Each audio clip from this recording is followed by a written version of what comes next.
Bugs crashing your pack's party? Whether they've got paws or sneakers, your pack deserves a home that's protected from pests.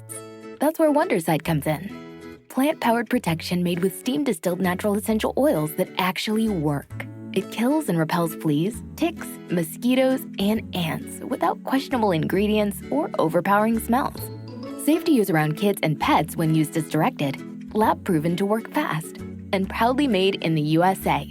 We offer sprays for pets, people, homes, and yards. Plus, spot-on treatments, collars, and even shampoos. Whatever your pack needs, we've got it covered.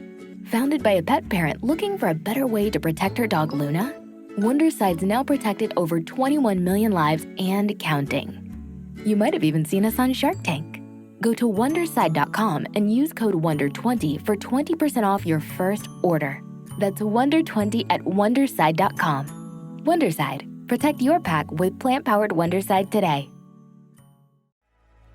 You are now listening to the Someone's Favorite Productions podcast network. Hello there, and welcome back. What is this place? Disconnected. Disconnected. Disconnected. Disconnected. Disconnected. Disconnected. Disconnected. Disconnected. Disconnected. Disconnected. Disconnected. Disconnected. Disconnected. Disconnected. I'm starting to feel disconnected. You have reached a number that has been disconnected. Hey there, everyone, and welcome back to another Thursday on Reconnected. Tonight, one that I've been excited for a couple months now. I've been like counting down the moments until this one. A fast friend of mine that I made recently, Miss Courtney Cannon, is our guest. Courtney, welcome. Thank you. Hello. Thank you for having me. I'm so stoked to be here. For those that have not seen it, put up an interview with Courtney earlier this week, and you should absolutely watch it after this, of course. Courtney is a wonderful physical media advocate, pardon the pun, and she is an incredible person, and I really hope people love her because I know that many people already fell in love after that first interview. So how you been? You had an exciting week and a birthday. Happy birthday. Yes, thank you so much. Yeah, I turned 30 last Friday and went to go see my best friend in New York. So we had an awesome weekend, got back on Monday and then just been working, and I'm so excited today. I woke up today and I was like so stoked to be on this because there's nothing I love more than like talking about movies. So I'm just happy to be here. And I'm just grateful for you for inviting me. Oh, of course. Is this one of the friends that you invited, Kimberly Ashcraft? Do you know the name? Yes. Kim is here. She's awesome. She's one of my fellow physical media lovers, a great friend on TikTok, makes content as well. So she's awesome. So shout out Kim. On that note, anybody watching or listening later, if you are on TikTok at all, ever, check out the link in the description. Courtney does great there, sharing films, sharing lists and events that she goes to, all kinds of stuff like that. And you're doing great work on TikTok. Thank you. Yeah, it's been so exciting. I started posting back in, I want to say April, and the community I feel like that I've become a part of and formed too has just been so awesome, so welcoming. Everyone loves the same thing. So it's just high vibes always. And I haven't been as active in the last month or so, but definitely will be getting back to doing that very soon. Cause for a while there was posting every single day, doing live streams. So we're going to go back to doing that for sure. But it's been a blast. I met so many awesome people. Well, it's about to be October, which means I know you're about to ramp up a lot. Oh, yes. I literally last week curated my spooky season movie watch list. It has 100 movies on it, which realistically probably won't be able to get through all of those. But it took me forever because I was like, okay, but it's 100 movies, just maybe honestly a little over. But I am very much ready. Started decorating for Halloween and everything. It's a big deal for a lot of us that love these type of movies. Another big deal, not to be down for a moment, but definitely got to mention the passing of Robert Redford this week. Huge name, legend, star of many movies and many GIFs that people use on Twitter. Yes. Well, you know what's funny about that? For the longest time, that GIF of him with when he turns around the smirk with his, I forgot what for the longest time I thought that was Zach Galifianakis or forever, and then it wasn't until maybe a year ago that I was like, oh my god, that's Robert Redford. Yeah, but he doesn't look like he normally does in that one. No, but a huge pioneer in film and the creator of Sundance, which I got to attend back in 2020. Nice. So I definitely will be missed. Somebody's asking here our favorite Robert Redford movies. Have you seen many Robert Redford movies?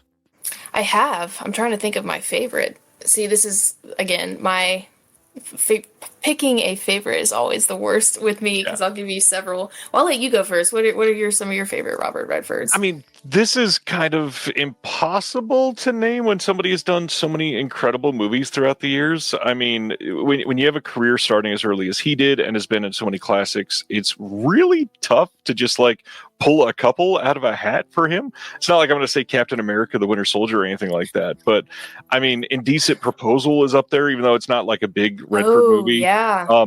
Wearing this shirt, I would be really sad to not say a big obvious baseball movie, which got some love because of the person I'm wearing the shirt for this week. But The Natural is a big one. Yes. John DeMarco, who is the guy that made this shirt, he is the broadcast director of the Mets. And last night or the night before, I think it was, he took a scene out of The Natural as inspiration and actually live directed it to look like the Natural scene in the Mets game. And that's amazing. Oh, wow. I love that. I do love The Natural. It's been a second since I've watched that one. Definitely, I mean, All the President's Men is the very first one that I think of, but I would say, honestly, probably Ordinary People. It was huge for me because when I lost my brother, that was a movie that I really turned to, like, all the time. Even now, I think it's an incredible depiction of grief and losing a sibling. And so that movie will always hold a special place in my heart for sure. I'm seeing some really good movies too that people are commenting and up in here. The movies I'm like, oh, duh, yeah, that wasn't he. Lots of love for Sneakers in the chat, which makes sense. Sneakers is classic. Yes, I actually just got Sneakers. Was it Kino? Yeah. Yep, I just got that like several months back. So I'm excited to check that one out in 4K. Well, speaking of that, we're going to talk about pickups in just a minute, but do you have anything that you have planned, that you got videos coming up that you want to hype people up for, or any events coming up? Yeah, so I actually have a huge event coming up next month. So October 17th is Scarefest in Kentucky. And so I'm going to visit a few of my friends that I met through TikTok that are also TikTokers, and going to be staying with them. And we're going to be doing Scarefest. And so definitely we'll be having a lot of content from that, which, because I've been to a couple horror conventions, but not a lot. So that one will be my first like huge one. So I have that one coming up. They're here in Nashville. They do this series, like in the fall on Thursday nights, they show a Halloween-ish movie, like on a big screen, on a big projector, and everyone comes and like brings lawn chairs and stuff. So I'm gonna go see It 2017, and then I can't remember the other one sometime next month. And then I'll be going to Full Moon Cineplex here in Nashville throughout all of October, because Fridays and Saturday nights they play Halloween related movies. So I'm gonna go see many of those. But yeah, and then as far as pickups, I haven't really pre-ordered much, which is like super off-brand for me to make any videos of like hauls. But obviously when I do buy them, I will definitely be making a video on that. So definitely some content coming up for sure. Good. We've got a lot of stuff coming up as well. We just plan like the big, we're taking the kids to fall festival, pumpkin patch type thing. And man, it's one of those moments where I can see my wife immediately be like, it's here, it's time. No, same. I'm literally going to an orchard on Saturday, like an apple orchard here. I'm so pumped. And pick out some pumpkins and stuff.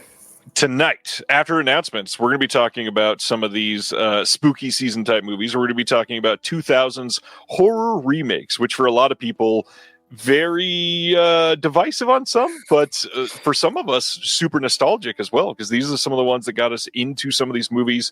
Cannot wait to hear everybody's thoughts on those. But first, let's do all of our normal stuff. So pickups, what have you been getting in over the last couple months? Yeah. Okay. So before this, I actually got a little pile going. I mean, I've gotten a lot more than this, but I decided for sake of time and everyone, I would just show the last five that I've gotten that I've really enjoyed, which number one for me is the Sinner Steelbook that I got over the summer. This thing is also an excellent movie. So I'm so excited about this. I love the like debossing on that. And then a movie that I literally resaw in theaters last week for the re-release was The Conjuring, just the first one. It's like you can't get more OG than this. I actually worked at the movie theater in 2013 when this came out, and I remember I used to scare people accidentally all the time because I have to go in and count how many people were in there, and I'd walk in at like the worst time, and they'd be like, "Oh my god!" So I have a very distinct memory with that movie. And we got this Casper Steelbook, which is perfect for spooky season. I will be watching this probably in the next week because this is on my spooky season watch list. And then this one, it came out a while ago. I don't know exactly when, but this Godzilla -1. Oh, nice! You It's got the big one. it's a Japanese import, I think, and it's the only thing I hate about it is like the specials or the extras are not in English, but you just got to deal with it, you know. But I'm obsessed with this thing, so wanted to show that. And then one of the most recent Lionsgate Limited releases is this high tension steelbook. So, nice lenticular, yeah. Yes. So it was hard to narrow down because I had gotten so many, but I figured I'd go with those 5. Well, funny enough, you mentioned that last. I just got my first Lionsgate Limited order in a long time, and I know that we mentioned that in our interview, so I would just share Daybreakers, which is one of the newest ones. I didn't see that one. Yeah. Loved this movie when it came out. It's been a long time, so I'm eager to see it again. Now, I got to say, for Lionsgate Limited to do this packaging, I don't know. Like, it's sort of exclusive because you have to go to their website, and they're expensive, but they're not like as expensive as some of these other sites. So it's pricey, especially if you're only getting one thing and you have to pay shipping and all that stuff. But what I don't love is we've got like a regular studio style slipcover with this kind of janky sticker on the front of it. Like, this is cool looking, but it's just the same art on the inside. Like, what are we doing? We could have made this so much better. A missed opportunity, I agree. Because if you think you think you're going to pull it up, and that's exactly how I felt about this one. Back, I think this is. Oh, that is a sick artwork. I love that. But yeah, no, I felt the same way when I got this. I love this steelbook. Like, I love this so much. And then I opened it up and I was like, oh, it's just the same thing. Oh well. I mean, it's fine. I'm a very easy person to please. I'm not gonna be like, oh my god. But I agree. I do think missed opportunity because you have more room for more art. Exactly. One that I saw this summer that I was surprisingly pretty happy with. I thought it was going to be okay, and I walked out going, wow, that was pretty damn good for a superhero movie. The new Superman movie just got the steelbook in today. I'm so jealous you got that steelbook. It's sold out, and I was not able to get it. Like I said, I haven't been buying that much lately, so I really dropped the ball on several, and so I'm so sad because I loved Superman. On the bright side, it's Superman. There's probably going to be 7 variants of that steelbook in the next 2 years. That's so true. You'll be fine. Literally, one of my friends, he's just getting back into physical media, has been texting me today, been like, I can't stop buying steelbooks. I'm like, yeah. And he was talking about the Superman one, and I was like, I really want to get my hands on that one. But maybe they will do a different one. Oh, guaranteed. Guaranteed they will. Next one, this is a comp copy release that I worked on. This is Obayashi's School and the Crosshairs from Cult Epics. This is one of the Japanese films from the 80s that Obayashi did, and this is very similar to his film House. This is probably of the 4 that I'm working on for them the closest to House. It is quite bonkers and silly and borderline anime actually in a lot of it, but it is a really good movie, and I really hope people check it out because it's a really good release. But the best part, on the disc, brand new, my friend Philip Jeffries did a full visual essay on the history of synth keyboards around that time, because music plays a big part in the story. And it's a wonderful visual essay. I hope people listen to that because Philip did great. It's incredibly edited by Jonathan Zorin, who just put out a film called Derelict. But yeah, really great stuff over there. That's awesome. I have to check that out. I haven't even heard of that movie. Yeah, he also did. I got it. Is that he also did His Motorbike, Her Island. This is another one I worked on. Ooh, I love that art. I also love the coloring. When you showed the back of that first one, I loved the colors. Well, and I love a good colorful release. This is by a friend of mine, Sam Smith, who might be in the chat tonight. He did the original artwork for Criterion's release of House, which is really great. So he approached them when this came out and said, hey, I love Obayashi. I want to keep doing these. Awesome. I do love that Criterion edition of House. It has not yet entered my collection, but it is always one I think about when the sale rolls around. So maybe I'll actually get it one of these days.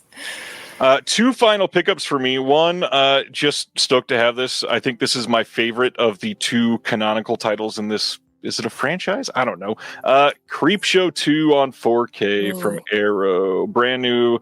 Just came out, or maybe I think the release date's not even until next week. But here's this. Really stoked. Glad I could have that. And now, a re-release that I missed out because this came out originally like 11 years ago, something like that.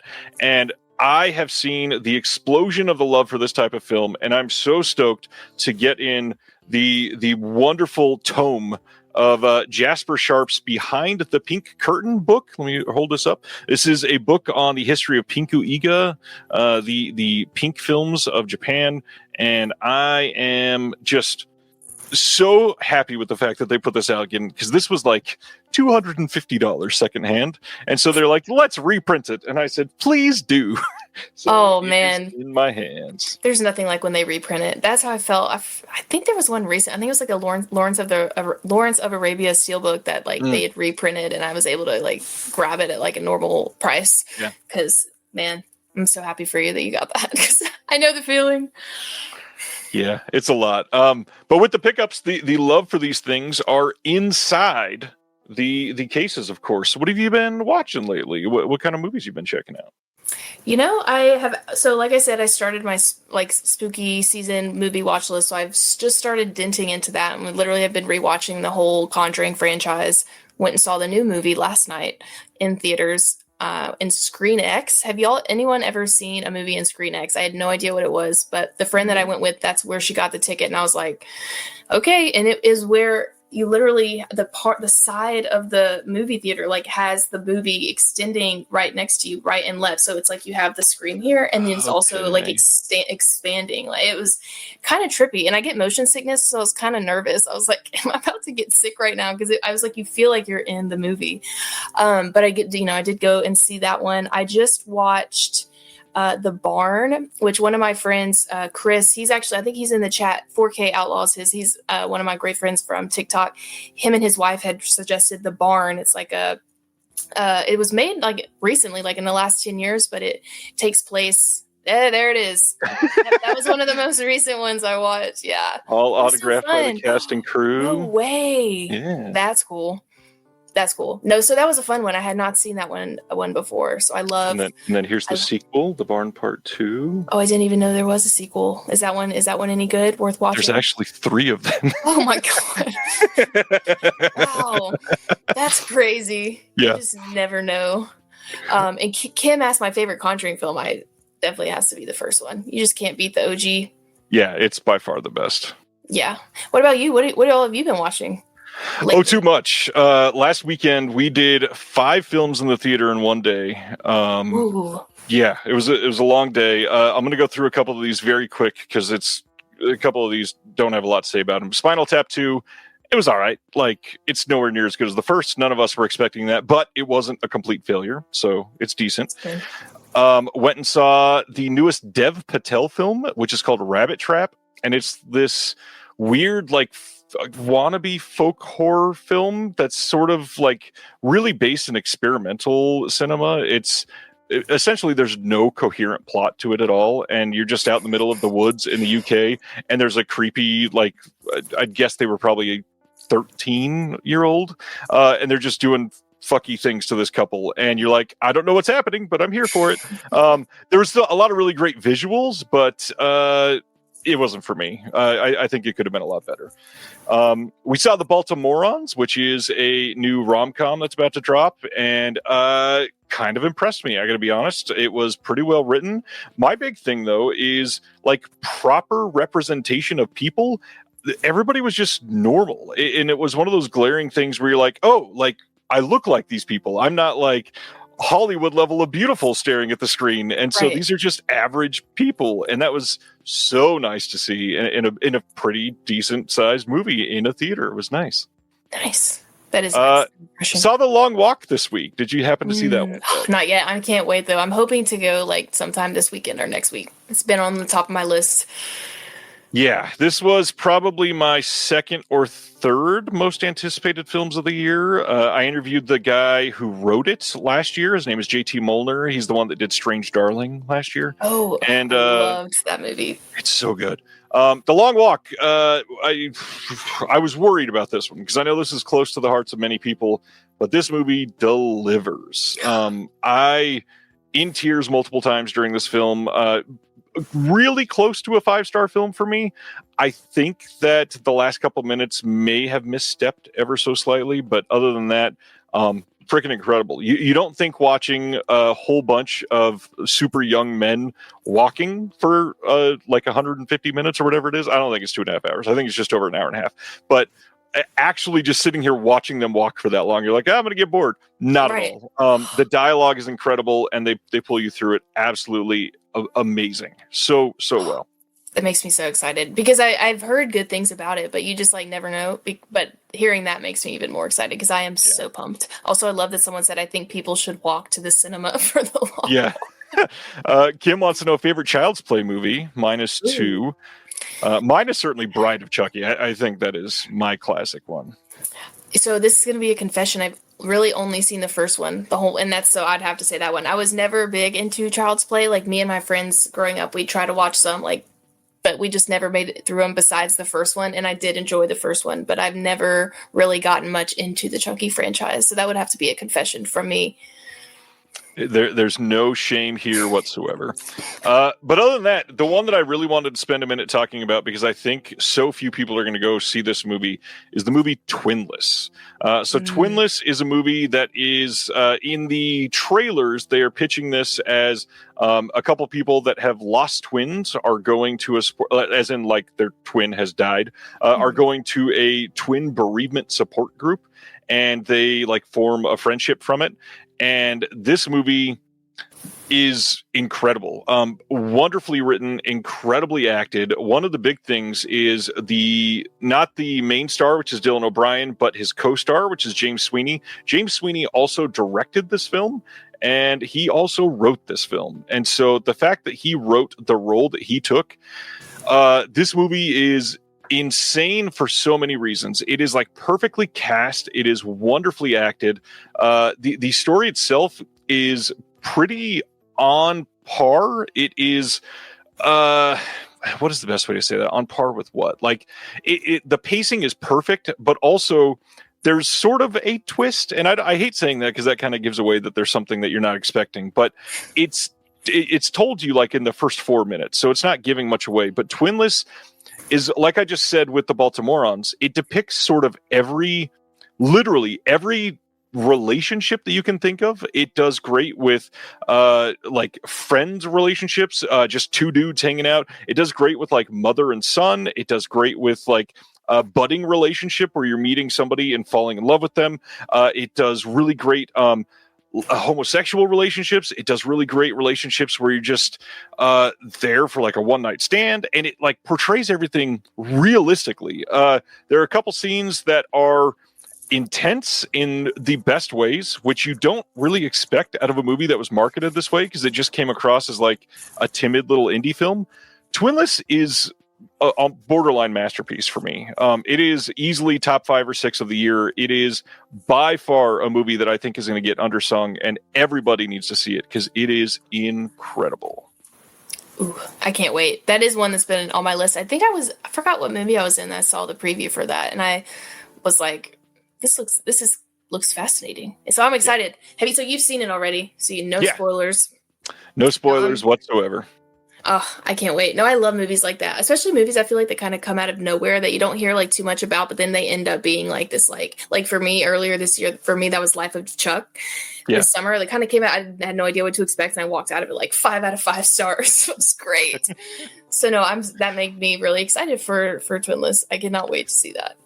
I showed my kids K-pop Demon Hunters tonight for the first time. Have you seen that yet? I haven't, no, but I have a couple friends that are like love it. So I have not seen it myself. I thought that this thing was going to be so cheesy, and like 12 seconds into it, I'm like, why am I already singing this song? It is so much better than I expected. It's so funny because about that movie, when I was in The Conjuring last night, we were right next to that movie, and literally on like the quiet parts of Conjuring, you just hear this like music like blasting, and we were like, "This is wild." It's So good yeah, stuff. yeah, I'm glad it's good though. I just have not seen it. Fave horror sequel, Kim wants to know. That is Ooh. a very difficult question. Oh man, Kim, you know I can't answer stuff on the spot, but we'll try. I'm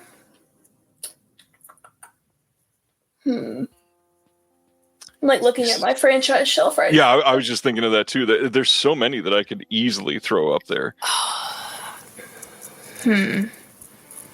I will say, as far as like sequels, plural, I love all of the Saw movies. Like, I'm a huge Saw franchise person. So honestly, even Spiral, that everyone like hated on so hard, like I love all of the Saw sequels, but specifically like 2 through 5, I think were like peak. But I'm trying to think of just like specific. I'll grab onto yours and say Saw 6 is definitely one of my Oh. top 5 favorite sequels ever.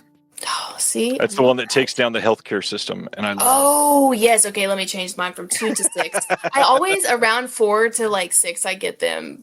They get kind of blurry. They do. I'm trying to think of any others. I love. Evil Dead 2 for me is superior to the first one. Honestly. Silent Mandible says Wrong Turn 2. Here's my Courtney confession that, like she did earlier, I've never seen a single Wrong Turn film, not even the first one. I know I need to. Yeah, they're pretty fun. I haven't seen them in a while. I think I've only seen 1 and 2, but I have like the pack of like all of them. I just haven't gotten around to seeing them yet. Yeah. But that's fair. Roddy says Nightmare on Elm Street 2 because gay. I mean, yeah, it's quite gay. I love it. I love it. Clearly. All right. Are we ready to get into announcements? Anything else you want to bring up before we jump into it? No, not really. I mean, I'm sure if it's something pops in my head, Oh, that's a good answer, Paul. Paul says every Final Destination sequel. I will say Bloodlines was incredible. Oh, yes. Yes. I had so much fun with Bloodlines. It was fantastic. Dude missed the announcement of the discussion. Tonight's discussion is going to be our favorite horror remakes from the 2000s specifically. Yes, the best. I know it's so controversial. Like, people, I think you either hate or you love them. I just am obsessed with them. So I mean, if you grew up in that era, they're pretty great. Obviously, if you were born in like before 1980, you'd be like, oh, it's ruining the stuff. No, of my childhood. yes. A lot of it is our childhood. Yeah, no, that's true. Because I was born in the 90s, so that was kind of what was my intro to like horror, was like remakes and other 2000s movies. I just think 2000s horror in general is like my favorite, but that's just biased because like my first like scary movie was Vacancy, and that was like early 2000s. So nice. All right, let's get into some of these announcements then, because we've got a lot to talk about tonight. So first up, November 26th in Australia, Imprint is releasing Shaw Shock Volume 2. This includes 3 of the Shaw Brothers horror movies. We've got The Enchanting Shadow. This is the first time this movie has been on Blu-ray ever in the world. We've got The Bride from Hell from 1971, and then The Ghost Lovers from 1974. These are limited to 1,500 copies as per usual. On our first film, that was The Enchanting Shadow, we've got a new commentary by Stephen Hammond and then Arna Venema, friend of the show. We got a new interview with historian Paul Foneroff, who I don't think I've even heard of him. Then we got our second film. We got a new commentary by Arna Venema and Damini Ting. And then on the Ghost Lovers, we've got a new film scholar interview. Wayne Wong speaks on the Ghost Lovers, and a new commentary by Justin DeClue from Gold Ninja Video. Have you checked out any of the Shaw Brothers stuff before? Are you into any of the martial arts Asian type films from that time? I really haven't, but I will say one of my friends that I've met through TikTok, his name is literally Martial Arts Film Freak. He has turned me on to some martial arts movies. Like, he actually just sent me 2 this week. So he's really trying to get me into them, and I'm very open to it. So these are definitely some I would love to check out, but I have not seen them before. Nice. Next up from Imprint on that same day, November 26th, we're getting a double feature of Intimate Confessions of a Chinese Courtesan and Lust for Love of a Chinese Courtesan. These are from 1972 and 84. And these are two that I have never seen, but I have had on my list for a while. We got a new commentary by Stephen Hammond and Arna Venema on the first one. New interview with Paul Foneroff again. And the second one, Lust for Love of a Chinese Courtesan. This is the first time on Blu-ray anywhere in the world. New audio commentary by Sam Deegan, who is incredible. Eager to see these for sure. Next, Mario Bava's Bay of Blood is coming to 4K in the UK from Arrow Video. We don't have a release date yet, but this was speculated because it is coming out on 4K here in the States from Severin, and now Arrow will continue to work on some of the Bava stuff over there. Are you somebody that's checked out any Bava films in the past?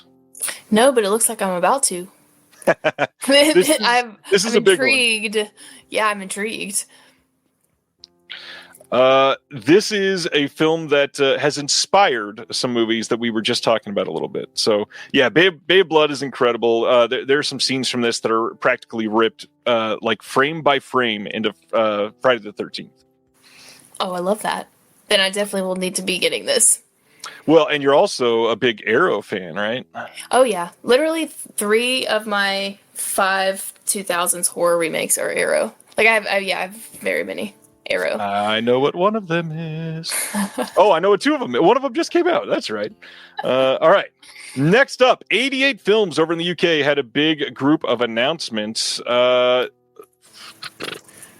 had a question from Chaz. Any word if any of those Shaw titles will end up in the next Arrow set? We don't know yet. However, I have it on a good word that there's a rumor that they will be announcing Shawscope Volume 4 in their next drop of announcements. So we should be able to find out about that soon. So, keep that in mind. In case you were holding up on pre-ordering on that, you might want to wait there, Chaz. 88 Films announced a big group of titles. First one here, November 10th, as part of their releases that they've been putting out. We've got Absolution coming to Blu-ray in the UK. This is from 1978. This has had a few releases before, so nothing super surprising here necessarily. We got a lot of the legacy features here. Commentary from Kim Newman and Sean Hogan. Absolution, Richard Burton starring in this. Not much else for me to grab onto here. I don't think I've seen this one. I'm right there with you. I kind of assume so. This seems to be under the radar for a lot of people. Next up is one that I have seen. From 1986, they are putting out Evil Laugh as part of their Slasher Classics collection. And this is from 1986. This was released previously in the U.S., so quite a few people probably already have this.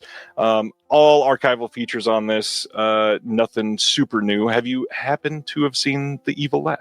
It's funny. I think I do remember when I was like in middle school, me and my friends were like just flipping through these like older horror movies, and I want to say this is the one that we went. I couldn't tell you like much about it, but I really think this is the one that we watched. Nice. I mean, out of all of them, I mean, we used to watch so many, but I'm pretty sure. I mean, it looks very familiar, so I definitely have seen parts of it, if not all of it. It's fun. It's pretty silly, but it's fun. Yeah, those are the best though. Oh, yeah. On November 17th, over in the UK, they're putting out a Blu-ray and DVD, for those of you that still buy DVDs, of They Made Me a Fugitive from 1947. This is based on the novel A Convict Has Escaped by Jackson Budd, and this is supposedly pretty good. You've got not a lot coming on this that I kind of expected more. We got a commentary by Kim Newman and Barry Forshaw. Stephen Thrower speaks on the film, and then Melanie Williams speaks on it a little bit as well. I love the art on this. That's one big thing I'll say. I do too. You can always tell when they put like just extra effort. Not that they all don't put effort in, but I love it when stuff like this. Yeah. The hard part here, they're releasing this in the UK, and this has been released multiple times on Blu-ray. I don't want to say 88 Films, what are you doing? But also, this can't be selling that many copies in 2025. This is kind of an odd choice for me. Yeah. No, that's fair. So is this That makes one. sense. Time Without Pity is coming out on the same day. Same thing, Blu-ray, DVD in the UK only. And this is another one that has been released many, many times. This is from 1957. This got a fairly recent release from Indicator. And they're not doing anything new on the extras. So again, kind of an odd choice. I don't know who's buying this. Like, if they've had the option to buy it from Indicator for the last 5 or 6 years. If they didn't, they're not going to rush out of the store to get yours. I don't know. Make your choice. Make your money, I guess, if you will. Very true. Then they are putting out on November 24th in the UK, November 25th in the US. They are putting out Rosa from 1986. And this is one by Yuen Biao and delivers one of his most energetic performances in this action-packed blend of martial arts, comedy, and romance. And I've heard nothing but great things about this. This is supposed to be pretty damn good. New 2K restoration from the OCN on this one. And then we've got audio commentary by Frank Chang and FJ DeSanto. Audio commentary by David West. Some interviews. And since this will be region free, I imagine this one will do very well for them. Again, the art looks great, but the film is supposed to be very, very good. Yeah, that's one I definitely need to put on my radar. It does sound interesting. I do love 88 films. I don't have very many, but like my most recent one, I got Tourist Trap, and I think they did such a great job with that. So this might be one I'll have to pick up. You are region free, right? I think you are. Yes, yeah. I have a region free player. Smart. You kind of have to in these days. So in these troubling times, yes. These times. This one kind of lit up all of the comments on social media this last Friday. November 11th, we've got a box set coming out called the Luc Besson 9 Movie Collection. Now, this one is odd because we've got a mix of 4K and Blu-ray here. And it's mostly 4K. I think 6 of them are 4K and 3 are Blu-ray. It might be 4 that are Blu-ray. But of course, Luc Besson, not with the cleanest record. He's kind of a pedophile. So a lot of people don't like supporting this guy. But of course, for many, many people, this is one of those filmmakers that they are willing to just say, well, I love the movie, so I'm going to buy this. No, yeah. Yeah, I know. I did see this announcement, but I did cross my mind. I'm like, do I want to get this? Because I actually already own some of these, so I was like, I don't know. I may pass on it, but I think it's beautiful artwork and one that you would want in your collection. Yeah. But this one we've got 9 films. We got. This is me screwing up French. Sorry, everybody in the chat already. Le Dernier Combat. It's probably not Combat, whatever. Subway, The Big Blue, La Femme Nikita, Atlantis, Leon the Professional, The Fifth Element, The Messenger, The Story of Joan of Arc, and Angel A. Obviously, the dude is a pedophile, and that is hard to grapple with, especially with this thing is going to be expensive. It's the art is nice, but I'm not buying that for art or anything like that. No, I'm right there with you. I will not be getting that either. Yeah. It seems like a lot of people in the chat are on the same page. Yeah, that makes sense. And he's one of those people, a lot of people just don't like him anyways. His films have a very distinct style for the most part. And if you're not into it, you're not into it. It's like Shane Black on that front. So right. All right. That is the pedophile minute with Disconnected. Next, November 10th, we are getting a re-release of a 4K steelbook of Wicked so that they can make more money before the new film comes out. Now, what's funny here is there is going to be a US re-release as well. You can already pre-order it. This one is coming out over in the UK. But also, they're about to drop the second movie. You're insane if you don't think in March that there's not going to be a double feature Wicked steelbook. Of course there's going to be. This one, if you have even 8 brain cells, who is buying this in November of 2025 knowing that's coming in March, unless you're a Wicked fan of Wicked and you just need everything they do? No. Okay, so I'm so glad this is being brought up because I already bought this. I bought this steelbook when it came out last year. It was very hard to get. Like Walmart canceled my pre-order twice, so then I somehow was able to still get one like at the normal price. So I have it, and I love Wicked, which I'm like so stoked for part 2. It's like what's getting me through the rest of this year. But one of my friends texted me like today with a screenshot of this. Was like, I think I'm gonna get this because the one I was telling you earlier, who's getting back into steelbooks, and I was like, wait, this is coming out again? In my head, I was like, didn't they just release this? And so, like you said, like I will definitely just be waiting until the second one comes out. There's literally no way they're not going to do a box set for both. Of course. There's just like no way. And I love Wicked so much, and thank goodness I already have this one, and I'll keep that even if they do a like double feature pack or whatever. But and I'm sure there's going to be a great one for the second one that looks probably similar to this, so that they look great next to each other. Nothing wrong with that. No, exactly. Well, also I see it says with the new DBoss on the front. I'm like, okay, so where was this last year when y'all did the first one? Why didn't you just? It's like it is the money, and I'm like, It gets worse. They're only debossing it for the UK steelbook. The US one is coming out without the extra debossing. So if you want the special debossing version, you have to spend extra money to import it. That's insane. That's crazy. I love Wicked more than the next just as much as the next person, but I would literally never do that. I will patiently wait for the box set that comes out inevitably. Eric, yeah, for sure.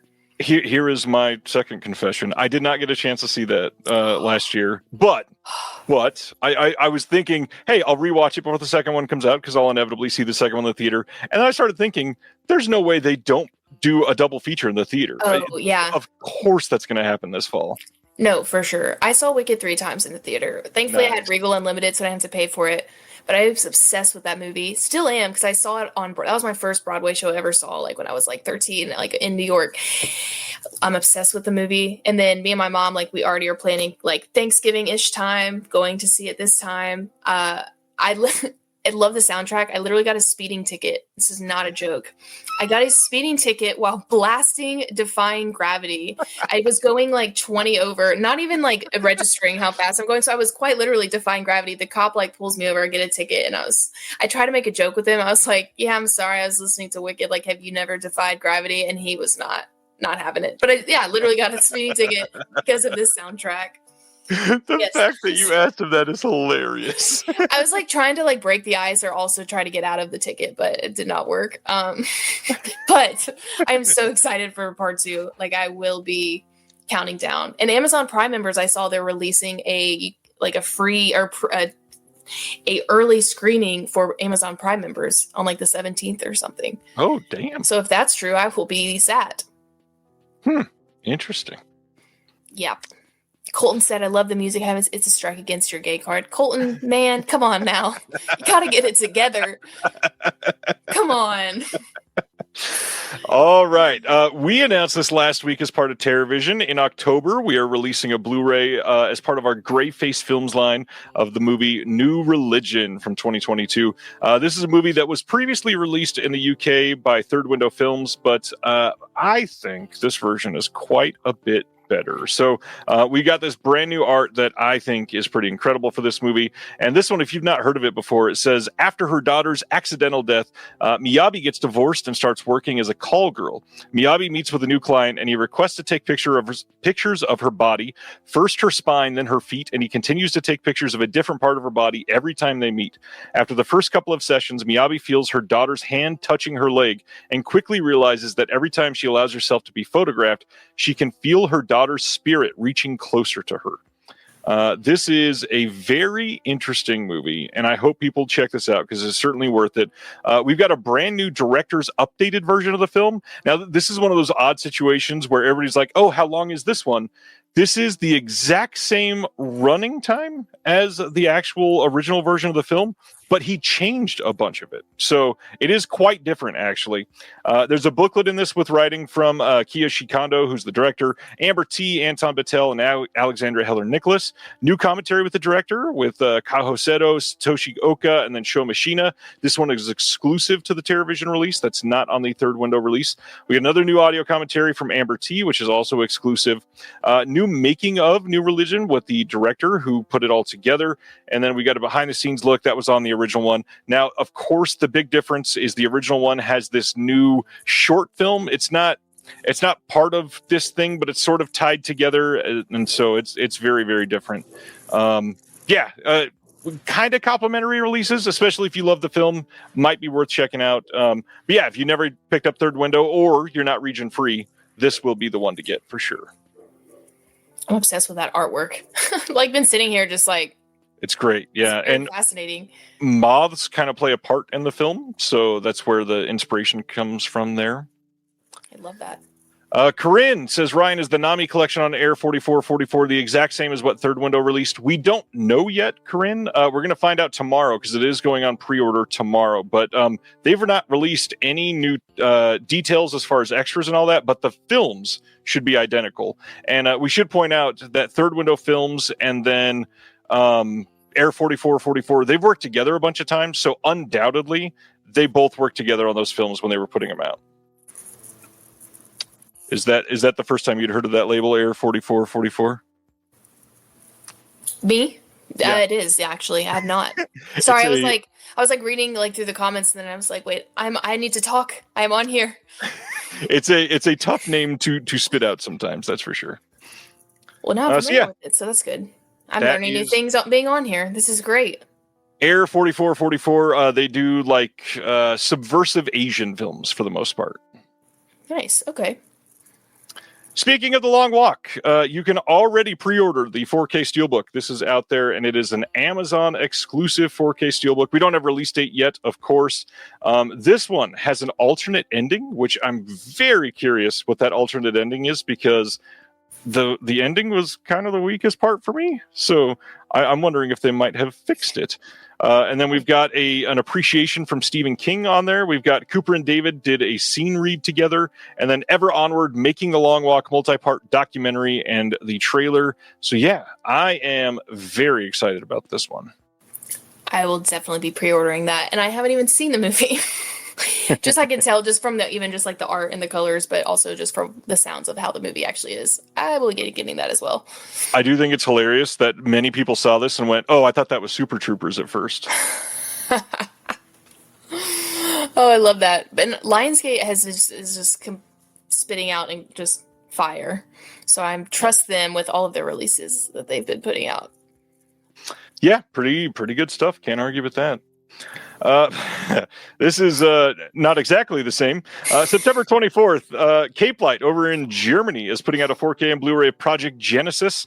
We had talked about this a couple of weeks ago. It's coming on Blu-ray, but now we know it's coming on 4K. So if you want it on the better format, perhaps you could get this one. Adrian wants to know, will the DVD have the same special features on, I'm assuming you're talking about The Long Walk. That one, a couple things said 4K only, and so I'm not sure. I would imagine they would have the same features on the DVD, but we would have to check for sure. You having headphone issues? Yes, I was. But I'm good now. I can hear you. So if you were just talking to me, I was not ignoring you. I was not. You're good. It had like a weird thing, so I was just fixing the... All right, let's try this. December 8th, over in the UK, from Altitude, we are getting a release of The Cut from 2025. This is an Orlando Bloom boxing movie that I had never even heard of. I probably should have watched this trailer. I have not seen anything from this. I've literally never heard of that either. Huh. Yeah, that is a good comment, dude. He says, I haven't seen a movie as nihilistic as The Long Walk in a long time. Nihilistic, it is through and through. It is quite hopeless. So I posted this week, and I've gotten a lot of responses, actually. Just want to know if you want a question answered and printed in the magazine, let me know. We're trying to do more of these letter to the editor segments. If you got a question about physical media releases, about films, about why releases have not come out yet, any certain thing that you want to ask, shoot it, and I will try to go to the source and get you answers to the best of my ability. That's awesome.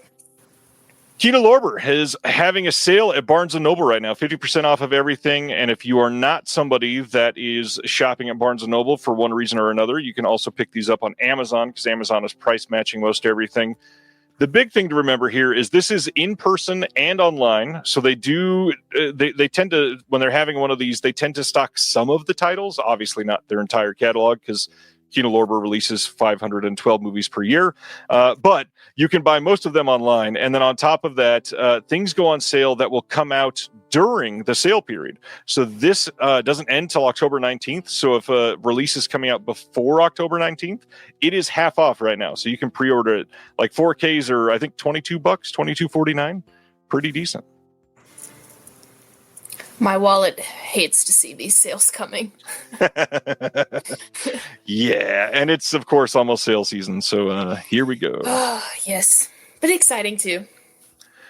John shares that the next Kino sale through their website should begin next Thursday. So we will have a lot to talk about next Thursday, that's for sure. I feel like it's been a very long time since the last Kino sale. Speaking of Air 4444, they announced a sub-label this week. The sub-label is going to be called Phantom Transmission. Their first release that they're putting out is Two Front Teeth from 2006. And they are saying, we're taking a small break today to introduce something we've been working on this year, a new sub-label called Phantom Transmission. This sub-label will be distributed through the Air 4444 website, and it was created with the thought of branching out to release films from all corners of the world, basically everything outside of Asia, because that's all that they're doing at Air 4444. They believe firmly in maintaining that as our primary focus and our only label to release Asian genre films. Phantom Transmission is just a way for us to shed light on genre films from everywhere else with the collector's edition treatment that you've come to expect from the company already. They've got a full new IG account to follow and all that stuff. And then their first release, like I said, is going to be Two Front Teeth from 2006, which will be available to pre-order tomorrow at 1 p.m. Eastern. And this is not a great looking film from what I can see on Letterboxd. It seems like most people hate it. But I don't know. Check it out. That being said, I will say I much loved the Air 4444 guys. I've had them on the show, interviewed them. They seemed great. I'm not putting this down at all. However, I will say I feel like they've had a rough year. They just had one of the longest delays in pre-orders that I've ever seen. They had lots of problems, and it does kind of feel weird in the middle of solving those problems to announce, hey, we're also doing more. I kind of feel like maybe you should perfect the first part before we start doing more. I get wanting to release films from other countries, but this feels like kind of a bad time. I don't know. Are you following much of this from any of the other companies like sub-labels and all that? How do you feel about that? No, yeah, I mean, this is the first I've heard of this, and as far as like the other sub-label, I've never been as tapped into the other the only sub-labels I really have been super tapped into were like the Vinegar Syndrome ones. But no, I mean, I share your perspective and opinion on that for sure, and you work with them like a lot, so you definitely you're much more better to talk about that than I am for sure. CGTV says it sounds like the same Christmas movie that Red Letter Media roasted on Best of the Worst. It absolutely is that movie. That is true. And then Barry the Tick says, but most of the movies we love are hated by the general public? ? I wouldn't say that. I would say, in fact, there are many companies putting out kind of like critically acclaimed films, especially if you go past the Vinegar Syndromes or the companies like that put out mostly B movies. But even Vinegar Syndrome has moved away from that overall. So I don't know. It's a weird time. I know a lot of people look down on some of these films, especially like the Criterion bros that think that's the be all end all of physical media, and it's obviously not. But I mean, companies like Deaf Crocodile, companies like Radiance, companies like Indicator are putting out films that are beloved and have been for decades. Came out very strong. People love them, and they're still getting love decades later. A lot of the time, they're underseen, but that doesn't mean they're bad necessarily. For sure. Like TerrorVision, that Rumpelstiltskin release that they did earlier this year is insane. I love it. I got it immediately. I wrote in that release. I love that release. You told me that. That's so cool. Yeah. It's awesome. All right. Let's talk about some softcore erotica. Woohoo! Early November, Severin is releasing the Saga Erotica box set. This is the Emmanuel collection coming on 4K Blu-ray. It's a dual format release, which has ruffled some feathers. A lot of people kind of upset that there's not a just 4K box set and a just Blu-ray box set, that they feel forced to buy all of them. First of all, nobody's forced to buy this whatsoever. But this is a different thing. For some of them, Severin has been doing that, like they just did with their last Danza Macabre set. But this one, we've got Emmanuel from 1974. We've got Emmanuel 2 from 75. We've got Goodbye Emmanuel from 77. And finally, we've got I, Emmanuel from 69. All four of the films coming on 4K. And these are just absolutely overloaded with special features. All kinds of new stuff for all of them. I hope to be able to have this someday, but yeah, probably not immediately. This is a big deal. These are films that made a lot of people quite mature when they were growing up, I'll say. Are you familiar with the Emmanuelle films? No, I'm not, but I might have to look into them. Bugs crashing your pack's party? Whether they've got paws or sneakers, your pack deserves a home that's protected from pests. That's where Wondercide comes in. Plant-powered protection made with steam-distilled natural essential oils that actually work. It kills and repels fleas, ticks, mosquitoes, and ants without questionable ingredients or overpowering smells. Safe to use around kids and pets when used as directed. Lab-proven to work fast. And proudly made in the USA. We offer sprays for pets, people, homes, and yards. Plus, spot-on treatments, collars, and even shampoos. Whatever your pack needs, we've got it covered. Founded by a pet parent looking for a better way to protect her dog Luna, Wondercide's now protected over 21 million lives and counting. You might have even seen us on Shark Tank. Go to Wondercide.com and use code WONDER20 for 20% off your first order. That's WONDER20 at Wondercide.com. Wondercide. Protect your pack with plant-powered Wondercide today. They sound, I mean, it also too looks like the chat is in the same sentiment as you. So I've not. Gotta love softcore coming from Severin. Yeah. I mean, it seems like an insane box set. It is. And if you were quick enough, they also, the box set itself wasn't limited to 100. This bundle was. They also put out this Sylvia Christel book with it. Now, what's funny is this book was released previously. You should be able to get this multiple times. But there was also a poster in here that was limited. And this sold out, I believe, day one. 100 people bought this, and they're just gone immediately. Yeah.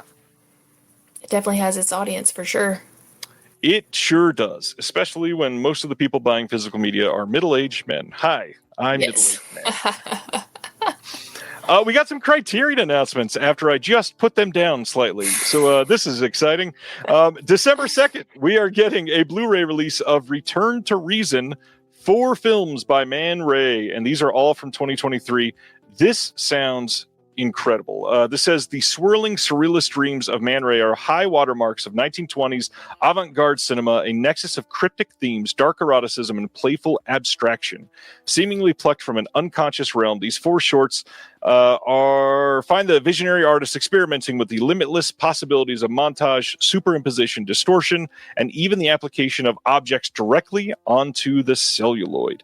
That sounds fascinating right there. And even the application of, I just said that, set here to an ethereal score by the Jim Jarmusch Carter Logan collaboration Squirrel. These cinepoems are optical carnival rides that surprise, delight, and unsettle with each tantalizing frame. This is going to have an interview with Jim Jarmusch and Carter Logan, who are from the band Squirrel.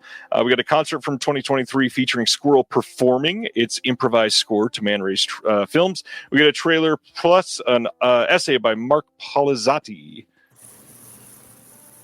Brian saying Man Ray also having a big art retro right now. Very nice.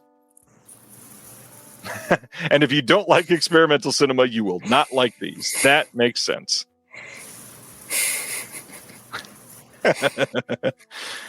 Oh, Ronnie says one of the shorts is on the Kino Silent Avant-Garde film set. Interesting. Good to know. I love that artwork that they picked. Yeah, it's quite good. A classic is also coming out. So December 2nd, they're also putting out a 4K release of His Girl Friday. This is from 1940, and of course, this is one that many, many, many people have loved. This did come out as one of the Columbia Classics box sets from Sony.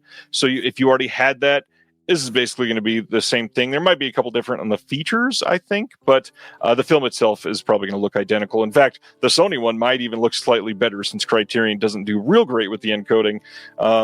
This is all the same as what they put out on Blu-ray previously, so don't expect to get any new features. But you got to love this sort of release. And yeah, have you seen His Girl Friday? Are you into stuff like this? Oh yeah, we had to watch this in college, and I loved it. But this is actually one I never bought though physically, so I'm pumped that it's getting this 4K because I don't own it, so it'll all be new to me from the Criterion. So I'm so pumped because I remember I loved this movie when I saw it for the first time. Yeah. I think I like watched it one more time after that, but yeah, I can't wait I will definitely be picking this up in November for the Criterion sale. Or when does this release? Will this be releasing before? This comes out December 2nd. Looks like we're gonna have to wait till the next sale. Well, it's not that long. The next website flash sale will be in March after that. So okay. Not terrible. I'm honestly, I can be very patient. So, and I never buy Criterions unless it's of course during the sale. But there has been like maybe one or two that I have, but besides that, no. I think one of these might get me because it's the year of Pee-wee, but we'll talk about that one in just Oh yeah, I know which one you're talking about. December 9th, we're getting a 4K and Blu-ray release here from Criterion of Salaam Bombay from 1988. This is a Mira Nair film that has come out multiple times on multiple labels in the UK, and I think even on Blu-ray here in the US, but now it gets a 4K release, and Criterion is putting their love into it. So this is supposed to be great. I've not seen this yet. Are you one that's checked into much Bollywood or Indian films at all? Not really, no. But this one does sound very interesting. I might have to check it out. I wish I was more like tuned into that. It's a lot because it's an entire film industry. So there's literally like thousands of films to just stumble onto. Literally.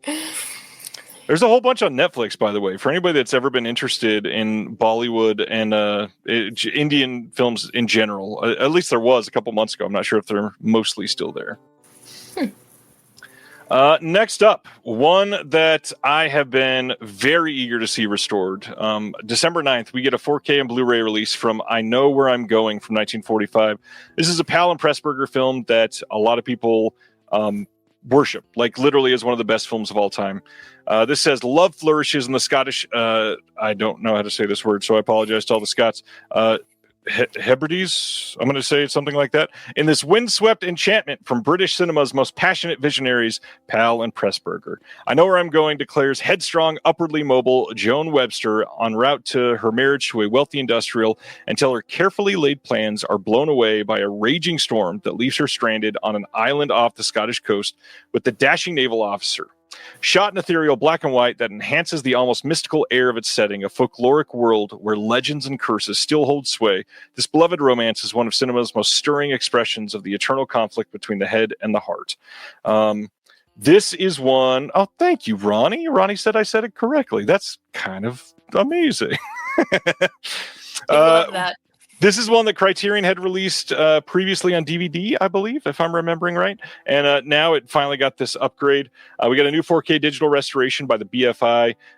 And that is one thing that I wanted to be bringing up, that this is one that they've wanted a UK release of for the longest time, since this is from the UK. But this supposedly is nigh impossible to ever get a release over in the UK. Somebody from the BFI was in my comments confirming that. They said, don't ever expect a UK release because it's impossible to negotiate all the rights over there. So something funky going on, but at least we got it here. We got an audio commentary with Ian Christie on this. There's a restoration demonstration on the film. We got some behind the scenes stills narrated by the editor, of course, Thelma Schoonmaker. We've got Scorsese is actually the one that did the introduction on the restoration demonstration. We got a 1994 documentary by Mark Cousins about the film. We got a photo essay by Nancy Franklin. Lots of decent stuff. Home movies from one of Michael Powell's Scottish expeditions. An essay by Imogen Sarah Smith, who is kind of amazing at everything. So this will absolutely be coming home with me eventually. Heck yeah. I've never seen this, but when I did see the original Criterion announcement for this one, it definitely piqued my interest. So it definitely is one I might have to throw on my list for the sale next year. Yeah, definitely on there for me. And then the one that surprised the world, December 16th, we are getting a 4K and Blu-ray release of Pee-wee's Big Adventure, Tim Burton's 1985 masterpiece. Sumptuous, colorful film with Mad Marge and, of course, Paul Rubens. This has a new 4K digital restoration supervised and approved by Tim Burton. We've got an audio commentary by Burton and Paul Rubens that is archival. Audio commentary by the composer Danny Elfman, who does it over a music-only soundtrack to the film. There's a new interview with Tim Burton and Richard Ayoade, which I think that is fantastic. We've got new interviews with the co-writer Michael Varhall, the editor Billy Weber, the production designer David L. Snyder, and the producer Richard Abramson, conducted by Mark Olson. There's an interview from 2005 with Paul Rubens, excerpts from the 40th anniversary screening of the film presented by Nostalgic Nebula and hosted by Dana Gould, who loves everything Paul Rubens and Pee Wee Herman. There's also a new cover that is just amazing. I love the art on this. A lot of people hated this, but I think this just fits perfectly the whimsical nature of everything Pee Wee has done. Oh yeah, I'm obsessed with it. I could not believe when I saw the announcement that this movie was getting a Criterion. It was like, and then I do. I love the art. I love just the chaos of it. I think it's perfect for the movie. I just cannot believe Criterion's releasing it, which honestly gives me hope for a lot of other movies that could possibly get a Criterion release like in the future. I'm like, you know what? If they're putting out Pee Wee, then there's a lot out there that they could take. So this was an exciting release. Carrie Mulligan says, Big Adventure is among my favorite films, but did you know Gene Siskel called it the worst film of that year? Not surprising at all. Reservoir says, will anyone who didn't grow up with Pee Wee actually this movie? Are we saying buy or watch or like? It seems to me that's a Gen X thing. I don't think it's a Gen X thing. I think Pee Wee's Big Adventure is sort of timeless, but I don't know. I would agree with that. Yeah. Me. No, I feel like it's like real big in the millennials stuff as well. Yeah. Ronnie says it absolutely deserves the prestige that comes with being in the Criterion Collection. I mean, this is a very visionary film, genuinely. Like the way this thing was filmed, shoot, even the way Big Top Pee Wee's filmed is kind of amazing when you think about it. Like the fact Big Top Pee Wee, I know a lot about since I've been doing interviews for the release this year, but the like literally spray painting things to look like that in the background. Reservoir went never knew Pee Wee growing up. I get that, but thankfully a lot of people are discovering Pee Wee this year for sure. Yeah. Jim Harwood says he's not Gen X and he loves it. Jim, you're not that old, Jim. How old? You're not Gen X, Jim. Come on. You know, I would love, because speaking of Tim Burton, like I would love for Criterion to release a Tim Burton collection. Ooh. I would love that so much.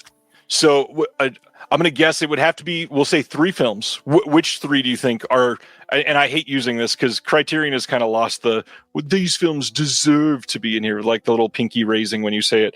But which ones do you think most make sense in the Criterion Collection? Picking 3. I would love Edward Scissorhands. That was my first one. It's like my first go-to. Shoot, you only get 2 more?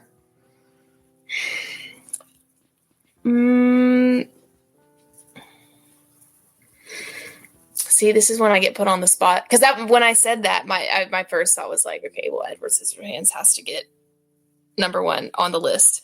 Let's see. Maybe The Corpse Bride. Like, I could see that. But in Sleepy Hollow. Oh, Sleepy Hollow for sure. So maybe I got to ask, have you seen Ed Wood? With Johnny Depp? Yeah. I have. I liked Ed Wood. It's not one of my favorites of his, but I do like it. I don't own it, actually. It's one I don't own. Oh, Big Fish. Oh my gosh. Yes. Okay, wait. I already got my 3. We have Edward Scissorhands, Sleepy Hollow, and Big Fish. I think would be like the perfect Criterion collection for Tim Burton. So I'm assuming that Pee-wee's Big Adventure is already in the collection like it is, and so I'm going to pick 3 others, and semi-similar. I think Ed Wood has to be the first, like, that's the main highlight, because it's literally a love of film. That's the whole That's point true, of it. yes, yeah. So that is number 1. That's the main draw. And then Edward Scissorhands, to completely go, like, against what he just did with Ed Wood. It's super whimsical. And then I really want to say Big Fish, but I feel like that's the obvious choice. So I'm going to say Mars Attacks, because Mars Attacks Contacts needs some love, and because it's sort of the send up of like the 50s sci-fi stuff, I feel like it'd be a really great combination, or like a go-between between Edward Scissorhands and Ed Wood. So yeah, those would be my That's fair. I like that. Art Criterion, if you're listening, please do something. Tim Burton. All right, we've got I think this might be the last one to cover. December 16th, they're putting out a 4K Blu-ray and DVD release of David Byrne's American Utopia from 2020. This is another one that is a must for me. David Byrne meets America's fractious political moment with the transcendent power of song in this ecstatic documentary of the Broadway adaptation of his acclaimed American Utopia tour. Captured with immersive immediacy by the director Spike Lee, this uplifting spectacle interweaves 21 songs, both new and classic, with Byrne's singular observations on the state of the nation, its perils, promises, and possibility for transformation. So yeah, I'm pretty stoked on this. We got a new documentary featuring Chorus, music producer David Byrne, the dancer vocalist Tendall Kumba, the director Spike Lee, choreographer and musical stager Annie B. Parson, lighting designer Rob Sinclair, and the bassist Bobby Wooten III. And then there's an essay by the critic Kay Austin Collins and an appreciation by another critic, Gia Tolentino. Love pretty much everything David Byrne. Are you a David Byrne fan?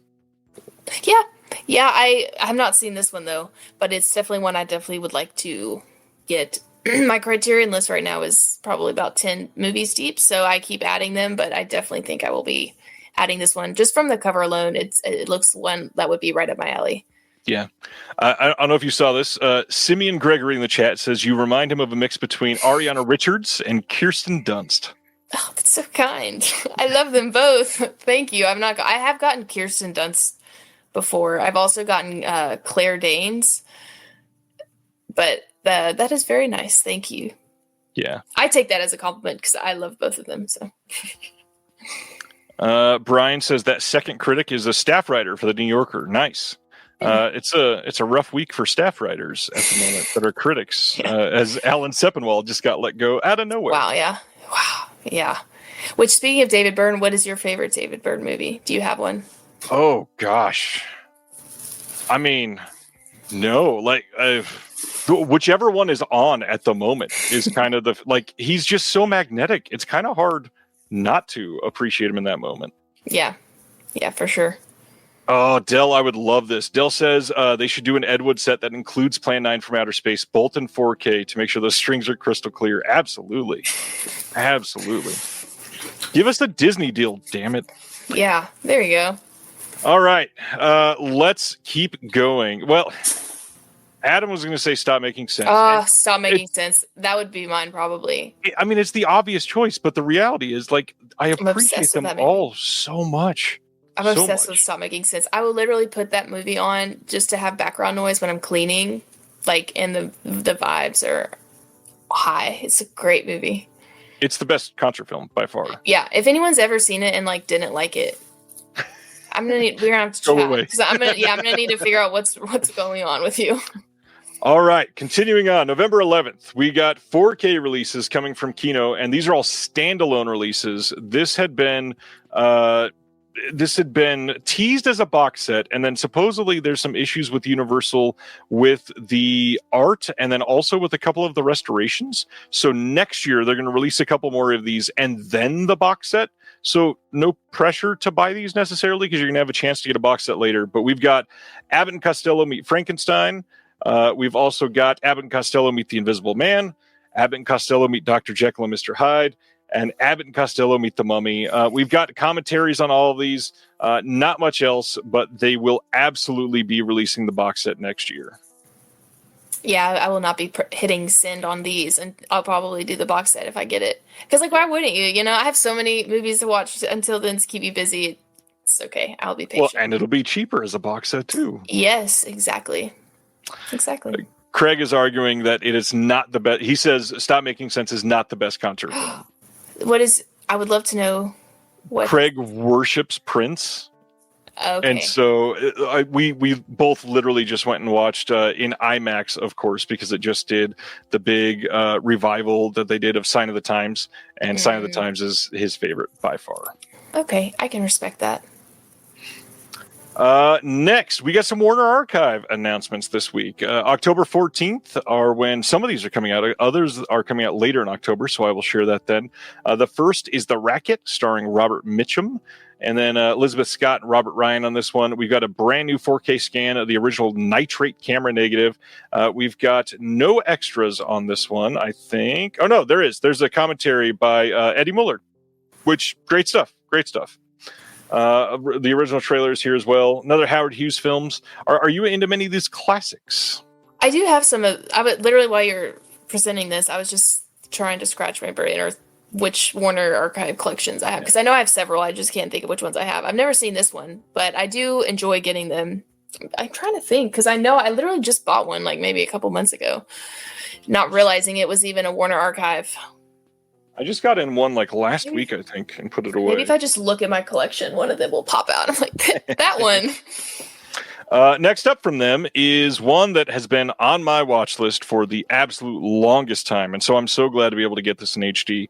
October 14th, we're getting Rafferty and the Gold Dust Twins from 1975.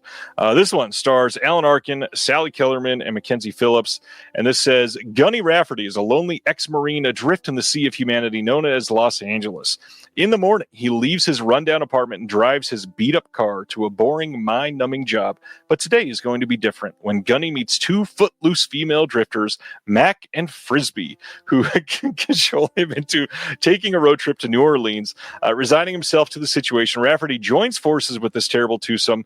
On the road, their odyssey shifts into high gear as these lovable losers get into comic misadventures after the other. Two of their victims, Charles Martin Smith and and Harry Dean Stanton. Hello, that's the next line. Gets humorously strung by the antics of consummate femme fatale pool hustler Frisbee. Eventually, romance brings Rafferty and Mac together. Even Frisbee's hostile attitude softens as these last souls form a compassionate fondness for each other. Finishing their journey on a bittersweet but hopeful note, director Dick Richards crafted a funny and tender twist on the road movie that celebrates the human spirit. Some love for this one. I love Alan Arkin. I will be purchasing this one. I didn't even know this was coming out, so I'm glad that, this is teaching me new releases that I needed to know, because I've not seen this movie, but it's also been on like my watch list for, I can't tell you how long. I love Alan Arkin. He's hilarious, like genuinely one of the funniest people. Just standing there talking, I could just listen to him and laugh. No, literally. All right, so that's Rafferty and the Gold Dust Twins. Next up is Lovely to Look At from 1952 from Warner Archive on the same date, October 14th. This one, the big name here is Red Skelton. Everybody's favorite Red Skelton. Brand new 4K scans of the original Technicolor camera negatives. Special features on this. We got classic MGM Tom and Jerry cartoon, Dog Trouble, Pete Smith's specialty, Have You Ever Wondered, and the original trailer is on it as well. I am not much of a Red Skelton person. However, Zsa Zsa Gabor is in this ever so slightly. So that feels like it's quite old. 1952. Yeah. I haven't seen this one. No, me neither. Probably one I will not be seeing still, as a matter of fact. This one does sound pretty interesting, actually. This says that A Summer Place is coming out October 14th on Blu-ray, and this is from 1959. And it says Troy Donahue and Sandra Dee stars two young lovers whose relationship catalyzes the end of their parents' marriages during a vacation on a Maine island. A Summer Place. Young, innocent, and in love on an idyllic island, Johnny and Molly face the anger and guilt unleashed by the dissolution of their parents' relationships after Molly's father rekindles an affair he had with Johnny's mother before either was married. Now, can young love survive as Johnny and Molly witness the enmity that has replaced the passion their parents once felt in this classic romance? And this one is going to have a cartoon on here called The Witch's Tangled Hair and the original trailer, and that is it. I like the artwork. I love the cover. Very, very classic poster art there. Mm-hmm. I love it. Dell is saying that after I say Zsa Zsa Gabor's name, I'm supposed to say darling. So there you go, Dell. That was pretty good. Next, October 28th, they are putting out Manhattan Melodrama from 1934. This one with the perfect power couple from that time, William Powell and Myrna Loy. We also got Clark Gable in this, little-known actor. He's probably going to go somewhere with this one. Clark Gable. We've got a brand new 4K scan of the best preservation elements on this one. We've got classic MGM shorts, The Big Idea and Roast Beef and Movies, both in HD, and the original trailer. This one, I might actually check out this one. This one sounds pretty good. Nice. Yeah, I've not seen it, but it does sound interesting. I wouldn't mind checking it out either. Clark Gable, classic. Yeah. Another Warner Archive. They are announcing so many. I was about to say, oh my gosh. Well, and they used to struggle to put out a couple every month, and now they're like, oh, let me just put out 7. Right. No big deal. October 28th, this one is The Mad Miss Manton from 1938. This one starring the amazing Barbara Stanwyck and Henry Fonda.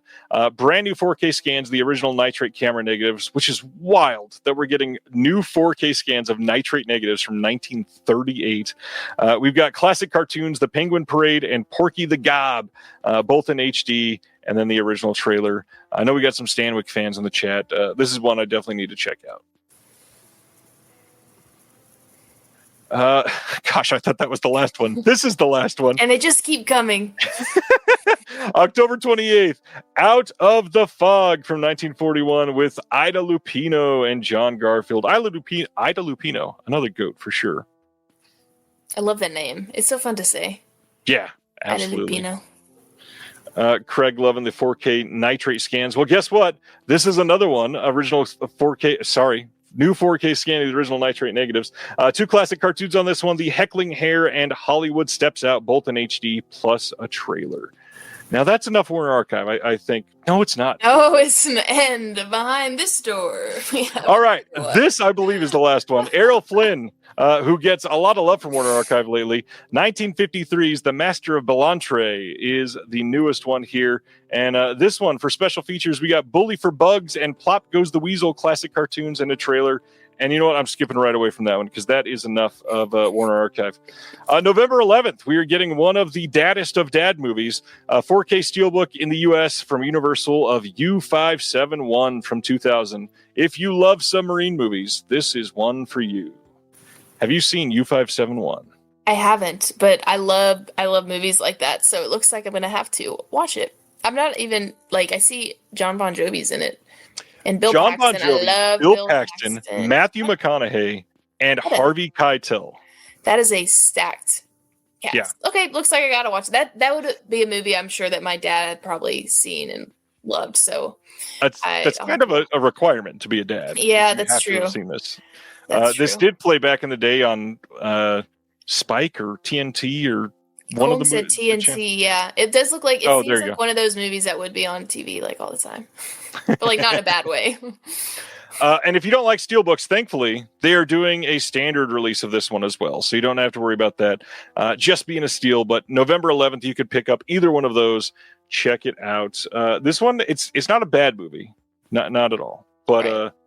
It's quite a fun watch. Not bad, quite dad. There you go. I actually kind of like the non-steel. I like that slipcover artwork more than the Steelbook. It's classic. Next, there was a lot of people that didn't trust me and started to doubt that this was going to be getting a release. But on October 7th, we are getting a 4K Steelbook, a standard 4K, a Blu-ray, and a DVD of F1 the movie from this year. So you saw this. What did you think of this? Oh, I loved this movie. I think I gave it 4.5 out of 5. It was just, to me, because I saw an IMAX, which I think amplified the experience. Oh, yeah. It was just the perfect summer blockbuster. I loved it. And I only saw it once, though, because I only saw it once in the theater. So I've been waiting for them to announce this because I will be pre-ordering it tonight once we log off.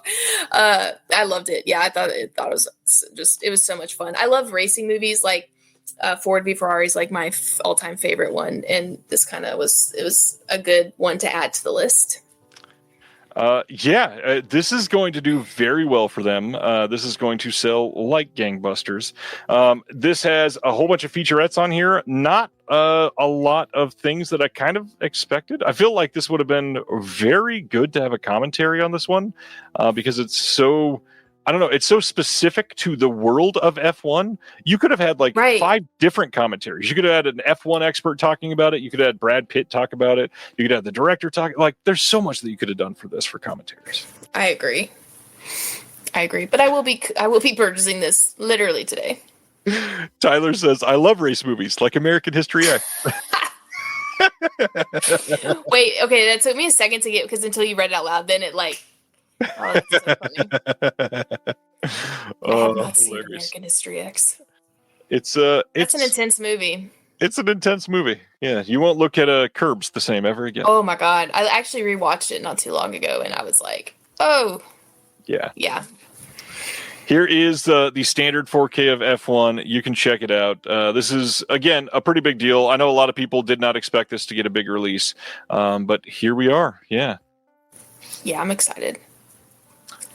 Next up, another one got a big release. And now we get to hear Courtney talk about Marvel again because I'm looking that up from the interview. But October 14th, we are getting a few different releases of Fantastic Four First Steps. So this first one, this is an Amazon exclusive version of the Steelbook. You're getting a magnetic alternate art cover that has the same Steelbook as everywhere else is going to have underneath it. You get all these art cards. You get a little comic with it. You've got...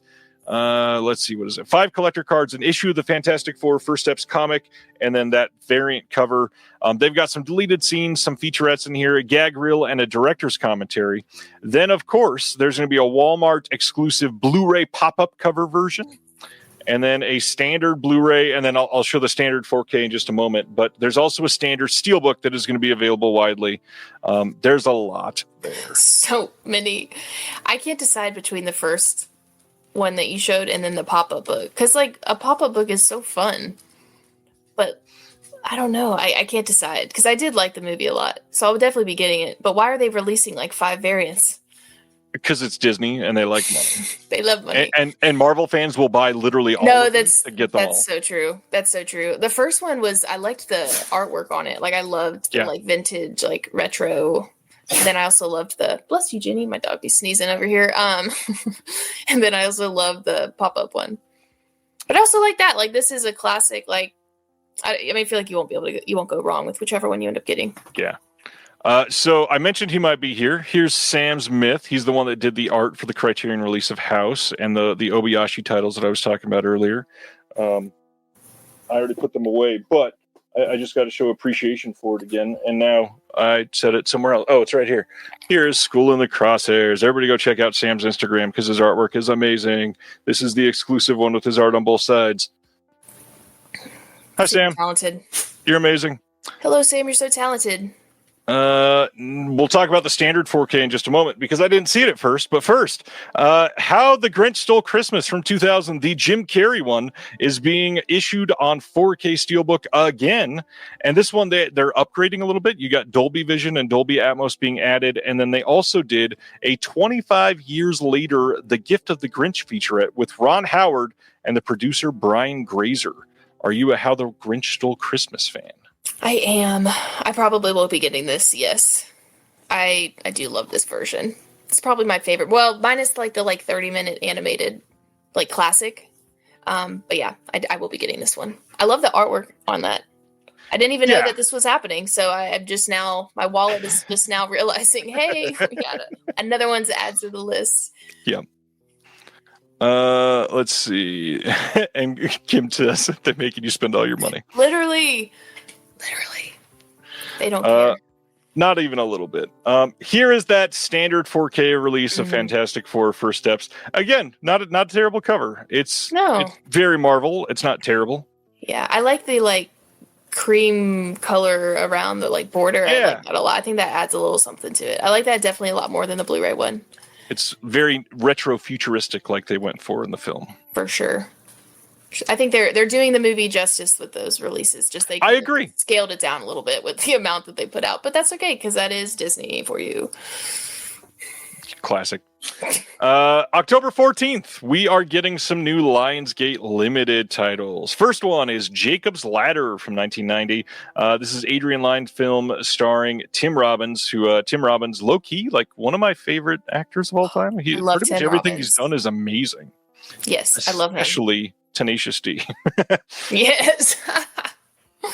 This has Dolby Vision, and then the Lionsgate Limited Extra is the Rungs of Jacob's Ladder, and then they've got some legacy special features in here. Audio commentary by the director, audio commentary by Mike White. We've got Making a Featurette, Building Jacob's Ladder featurette, Prepare the Way, interviewed the screenwriter, some others. Jacob's Ladder, have you seen this one? I have. I do love this movie, so I probably will be copying it. Yeah, I do. I'm excited about this one. I think I saw this the other day. I saw this announcement and I was like, oh, I'm gonna have to get that. What about you? Do you like this movie? I adore this movie. I don't know if I want this one, and maybe I can bring this up in another tab quick enough. How do you feel about the art on this one? I will say the art's a little meh, but also I don't know. But I've never owned Jacob's Ladder, so I'm actually really excited to get this. But I think the cover, I think it's okay. Have you seen the big restoration poster that they're using for this? Because that is what is being used for the UK release of the film. So No, check this out. This is the UK steelbook that's coming out. That's a 4K, and to me, that is much better. Oh my god, that is superior. Okay, now especially after seeing that and then the other one, yeah, definitely, yeah. I like that one. Dell, I agree fully. I do miss the days when Lionsgate steelbooks were $20 on release day. The prices, they're killing us. Yeah. But they know we're going to buy them. That's the problem. Yeah, so I love the movie. I definitely want one of these. However, they're both, especially if you go Lionsgate Limited, you have to pay tax, you have to pay shipping, and so it's, quote, only $35, which is still expensive.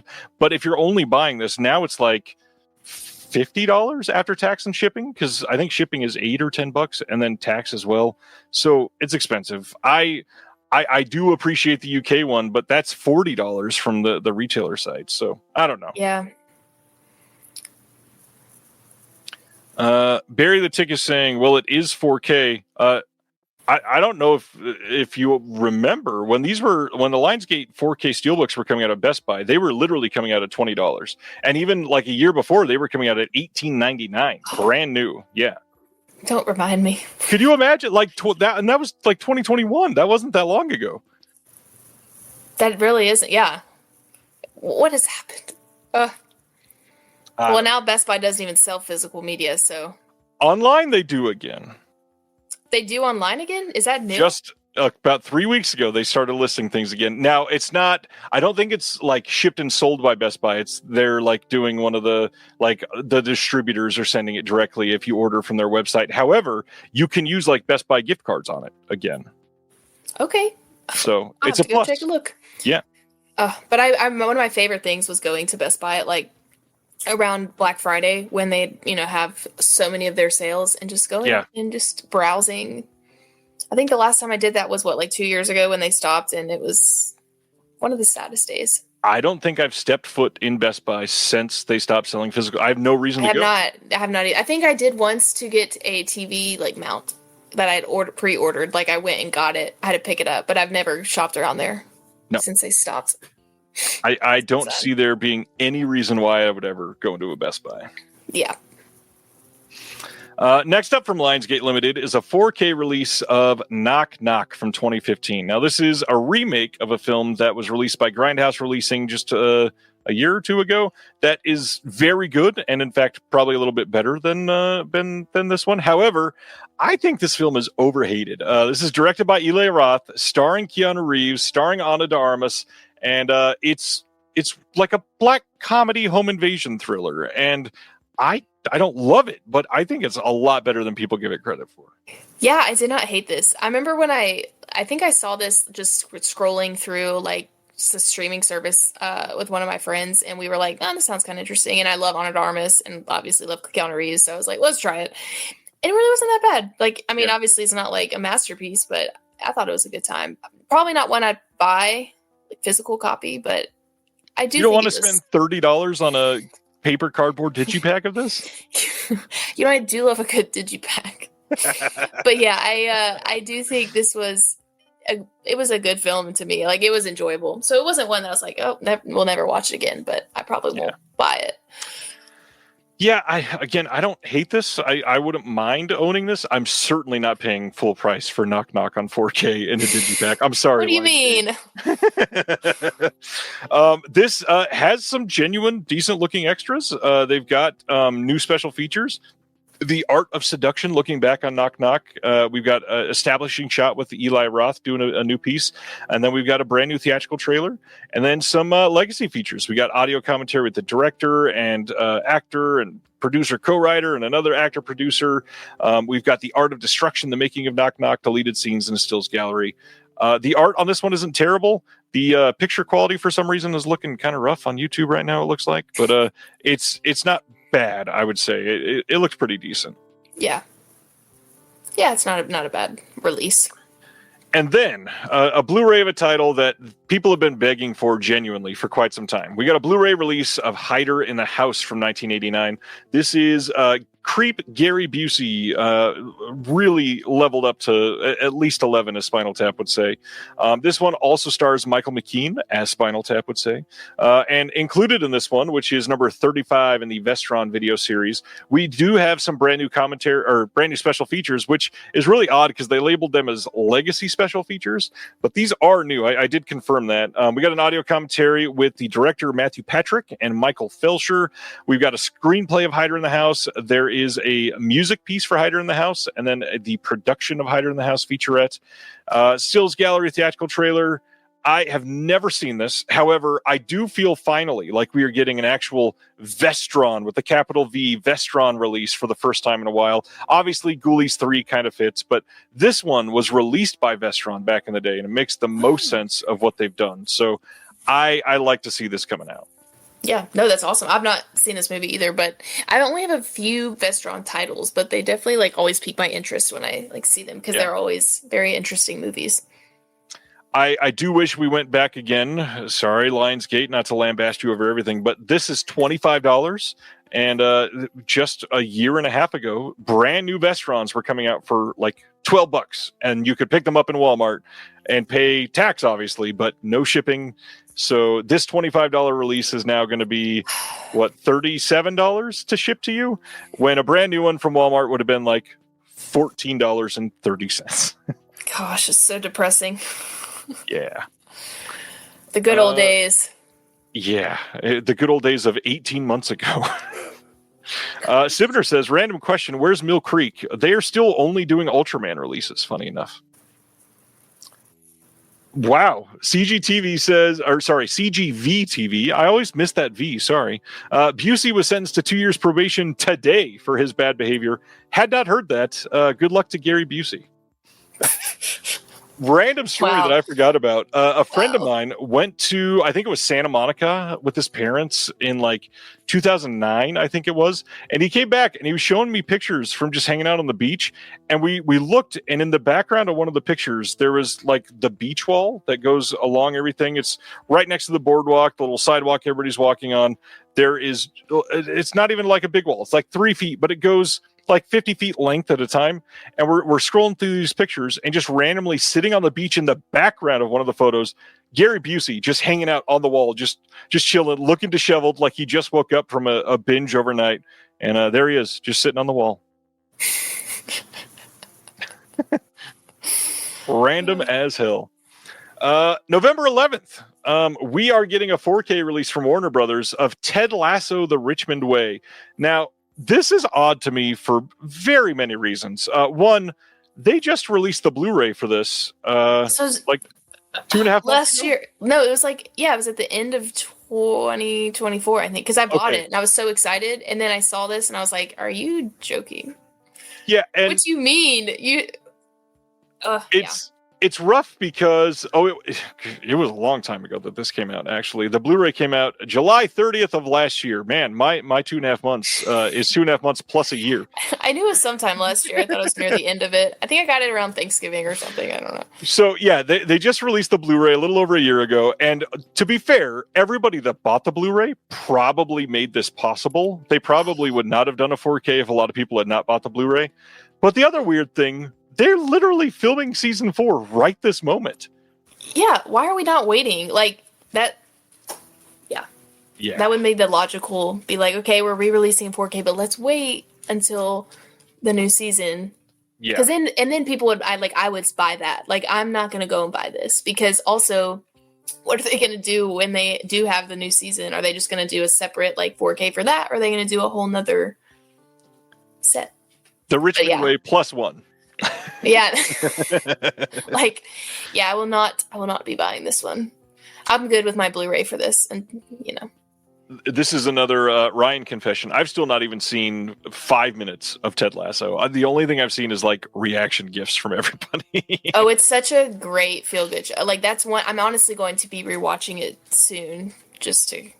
Nice. Because it's a good feel-good one. You kind of need good feel-good things. So, I don't want to be extra proud of my chat, but before I reveal the next announcement, I do want to say that last week we had a long discussion on AI cover art and how bad it is when it happens, how egregious it is, how boring it is, and also how really on the nose it is. So like last year we got the Blazing Saddles 4K and there was a picture of a saddle on fire. That's the dumbest thing in the world. Has nothing to do with the movie. And somebody said, watch, when they finally reveal the artwork for One Flew Over the Cuckoo's Nest, it's going to be like a bird flying over Jack Nicholson in a cage or something like that. And we got the art this week. It is literally Jack Nicholson standing in a cage. This looks likely AI. And then the other thing, like I said, for some reason, it's like kind of pixelated tonight. This is absolutely not even Jack Nicholson. No. If you zoom in on the art for this, it is so not Jack Nicholson that it is embarrassing. That is this so is bad. one of the worst pieces of artwork I've seen all year by a long shot. This is my first time seeing it, and I'm like, that's crazy. What? Especially for like a movie like this. Why would we? What are we doing here? Right. Someone said that's Nicholson's stand. It's so perfect. So we did get some details for this. This is coming on November 11th. It is getting a 4K Steelbook and standard. No new special features. In fact, it even deletes the audio commentary that was on the previous release. So you're even getting less extras on the 4K release. But there's also a little more. Like, if this is bad and you're like, wow, I don't know how they could do much worse than this. Why did they do this on the Steelbook? Let's take a look at the standard art, which tonally, oh my God, does this not look good for this film? No. Oh my God. Okay, so I was literally my next question. It was like, oh, maybe the standard art will be better. What is this? What? Oh my. Like, I was so excited when I saw this was getting a 4K release. That is hilarious. The bird. But literally last week on this show, we said, watch, it'll be Nicholson in a birdcage. And like 4 days later, it's Nicholson in a birdcage. That is insane. That makes me so sad and mad and disgusted. Yeah, this is... What are we doing here? Especially with a movie like this. You know what I mean? Like this classic of like I don't know. I like did a whole research paper on this movie in high school for my psychology class. Like I was obsessed with this movie in high school. And it was a good topic. I don't even remember what the paper was on, but I had to watch it so many times for this paper. Yeah. And here we are. This is sad. Everybody on here just completely lambasting it. Like, do they not have like a sample audience that they're like, hey, what do we think about this? Because if they did, no one would want this. I have been told one of the reasons that these studios are not using the original cover art, and this is by somebody who works with stuff like this from one of the studios, is that they are wanting them to appeal to a younger audience. So they think like this is going to get like the TikTok generation. No. This isn't appealing to anybody. Actually, this is doing the opposite to anybody. Connor is insane. totally right. He says it looks like a straight to streaming serial killer thriller. and the serial killer, of course, is Nurse Ratched. Watch the fuck up. No, literally. Oh man. Yeah, that is not great. No. A younger that is audience who so knows bad. nothing about the movie. No, that is so bad. Oh, Cloud is saying, have we done a topic on the ugliest releases ever? We have not. Yeah, it's one that we've considered, but I don't know. It's never fun to like bitch about things for the whole episode, though. That's the hard part. All right, that is the crappy cover art of One Flew Over the Cuckoo's Nest. Next, December 9th, we are getting a 4K Steelbook release of Minority Report. One that I got to be honest, I'm kind of surprised did not have a 4K release already. This is one that I would have expected, especially in like 2022. It would have been nice to have a 20-year anniversary release, but it's coming. We are going to have Dolby Vision on this. We are not going to have Dolby Atmos, which if you've seen Minority Report, this movie kind of begs for Dolby Atmos. So the fact that it's missing, I bet a lot of people are not going to be happy with that. No new special features on this one, but it's a classic, obviously. Are you a Spielberg or Minority Report fan? Oh yeah, I'm a huge Spielberg fan, and I do love Minority Report. I'm just trying to decide, like, if I want it, because I have the Blu-ray. I'm trying to decide if I want to upgrade or not, because since there's so many good things coming out, I do have have a chopping block that I'm like, is this, do I need this? Like, so. But I do love this movie in Spielberg. Yeah. The Steelbook, of course, probably going to be limited, although not as limited because it's Paramount. They usually print a lot more. However, you should be able to get it for a long time in this standard release of Minority Report. So don't worry about that. This will be along on digital shelves, at least for quite some time, I bet. Yeah. On that same day, they're releasing another Spielberg from the same year, Catch Me If You Can, also coming out on 4K Steelbook. I adore this movie. Same. I love this movie so much. So I will be getting this. Geez. Carrie Mulligan says, Minority Report released the same day as the animated Lilo and Stitch and Joanna Man. That is a wild release date. That is a crazy triple feature. That is. Huh. Catch Me If You Can, also coming out as a standard that exact same day. Both of these look pretty decent. I can't complain about the art here on either of these movies. Nope, same. I'll definitely be getting that Steelbook. For sure. This one we're going to talk about in just a minute, so I'm going to skip over that. Cohen Media Group, who is a partner label of Kino Lorber, they are releasing a 4K release of Howard's End from 1992. This is the Emma Thompson, Anthony Hopkins, and Vanessa Redgrave film. And instead of calling themselves Cohen Media Group, they're listing this as the Cohen Film Collection suddenly. This is not one that we have seen them do on the artwork like this, so maybe they're going to be doing this on their 4K releases moving forward. But this is one of the big Merchant Ivory titles people love. And this one has some special features on here. I don't know if these are archival because this has been released multiple times before. But we've got an audio commentary by Wade Major and Lael Lowenstein. And then there is a Blu-ray disc that has just all kinds of extras on here. Returning to Howard's End, there is a conversation with Lawrence Kardish, interview with James Ivory and Vanessa Redgrave, Q&A with James Ivory, 1992 behind the scenes, whole bunch of other archival extras. And yeah, no giant ugly C on the cover, thankfully. We get full release cover art. That is a great thing to see. Next up, the first mention of Nazis on tonight's show. November 18th, a Blu-ray release of the documentary Riefenstahl from 2024. Filmmaker and Nazi propagandist Leni Riefenstahl is considered one of the most controversial women of the 20th century. You think? Her films Triumph of the Will and Olympia are defined by their fascist aesthetics, perfectly staged body worship, and the celebration of all that is, quote, superior and victorious. And this is a documentary about Leni Riefenstahl. And this has trailers, and that is it on here. Yeah, one that I have wanted to see, supposedly pretty damn good. Yeah, I haven't even heard of that one. Yeah, lots of good comments in the chat, though. Next, a controversial one this week as well. There is a 4K release coming in Australia from Imprint on November 26th of Jackie Brown. Now, why is this controversial? Because there's no new extras on this, except I guess there's a booklet with a new essay, but no new extras on the disc. And this thing in US dollars is $60 plus Australian shipping. I say as I'm looking at my Jackie Brown 4K steelbook that came out like last year. And it's the same thing. You don't have to worry. You got everything that's on the disc, so you're good. Yeah. Well, I just don't understand what the reason. I mean, obviously money.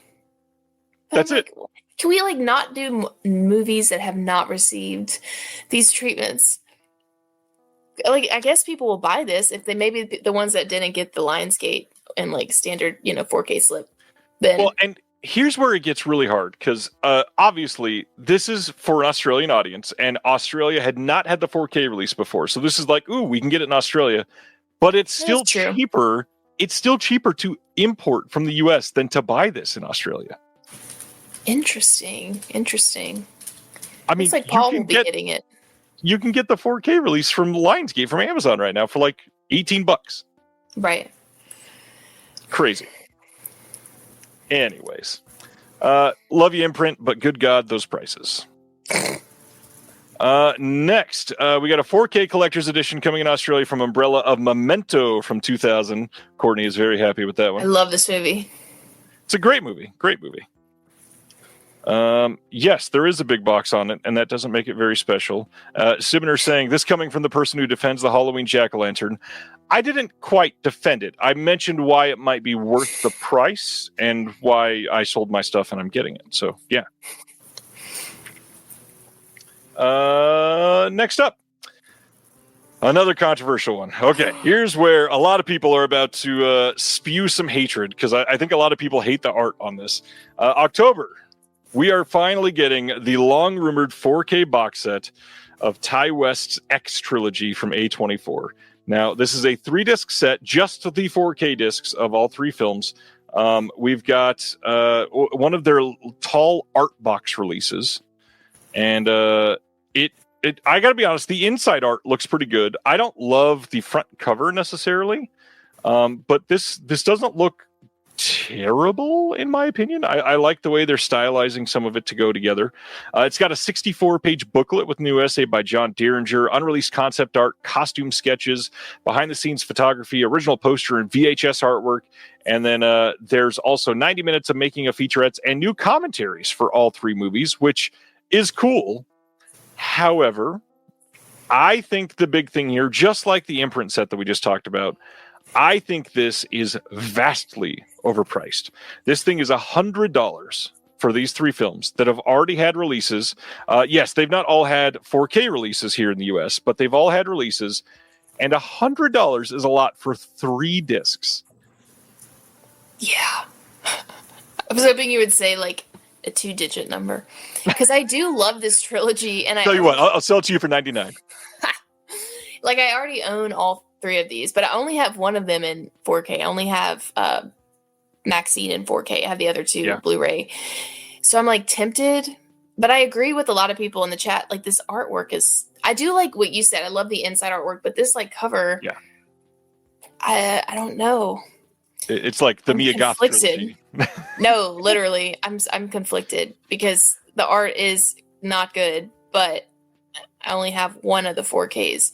Right. I don't know. Is it worth it? Would it be worth it to? I don't know. I'll have to figure it out. I didn't even know this was coming out. So let me change your mind real quick because I'm processing in real time. Well, I'm gonna make it much more difficult for you. Well, probably not. I'm probably gonna make it much easier. KB is saying, "Can I justify it for 65?" And I think that's going to be an option because there are long rumbling rumors that this is also coming soon from Second Sight. Oh, I would pick Second Sight over anything. They're my favorite company. Right. So I'm going to be patient then. And patiently wait. The big thing is if you don't see this come from Second Sight in the next, say, 8 months and you're like, oh, I have to have those in 4K, A24 is still going to have them. This is That's not going true. out of print from them anytime soon. So Right. if you can wait, you'll probably be able to get a little bit of a sale. And they do have a sale every like Black Friday ish where it's like 30% off. So you might even be able to get it for $70, which that's a lot more feasible. However, a second sight box set of all three of these is going to be incredible. That will be the quickest thing I've ever bought. Bugs crashing your pack's party? Whether they've got paws or sneakers, your pack deserves a home that's protected from pests. That's where Wondercide comes in. Plant-powered protection made with steam-distilled natural essential oils that actually work. It kills and repels fleas, ticks, mosquitoes, and ants without questionable ingredients or overpowering smells. Safe to use around kids and pets when used as directed. Lab-proven to work fast. And proudly made in the USA. We offer sprays for pets, people, homes, and yards. Plus, spot-on treatments, collars, and even shampoos. Whatever your pack needs, we've got it covered. Founded by a pet parent looking for a better way to protect her dog Luna, Wonderside's now protected over 21 million lives and counting. You might have even seen us on Shark Tank. Go to Wonderside.com and use code WONDER20 for 20% off your first order. That's WONDER20 at Wonderside.com. Wonderside. Protect your pack with plant-powered Wonderside today. So I do love this trilogy.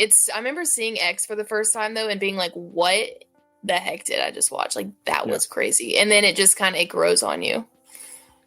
So. Yeah. Again, I will wait. I don't necessarily understand this packaging either. They've not done these weird like plastic cases around any of the art sets like they are for this one.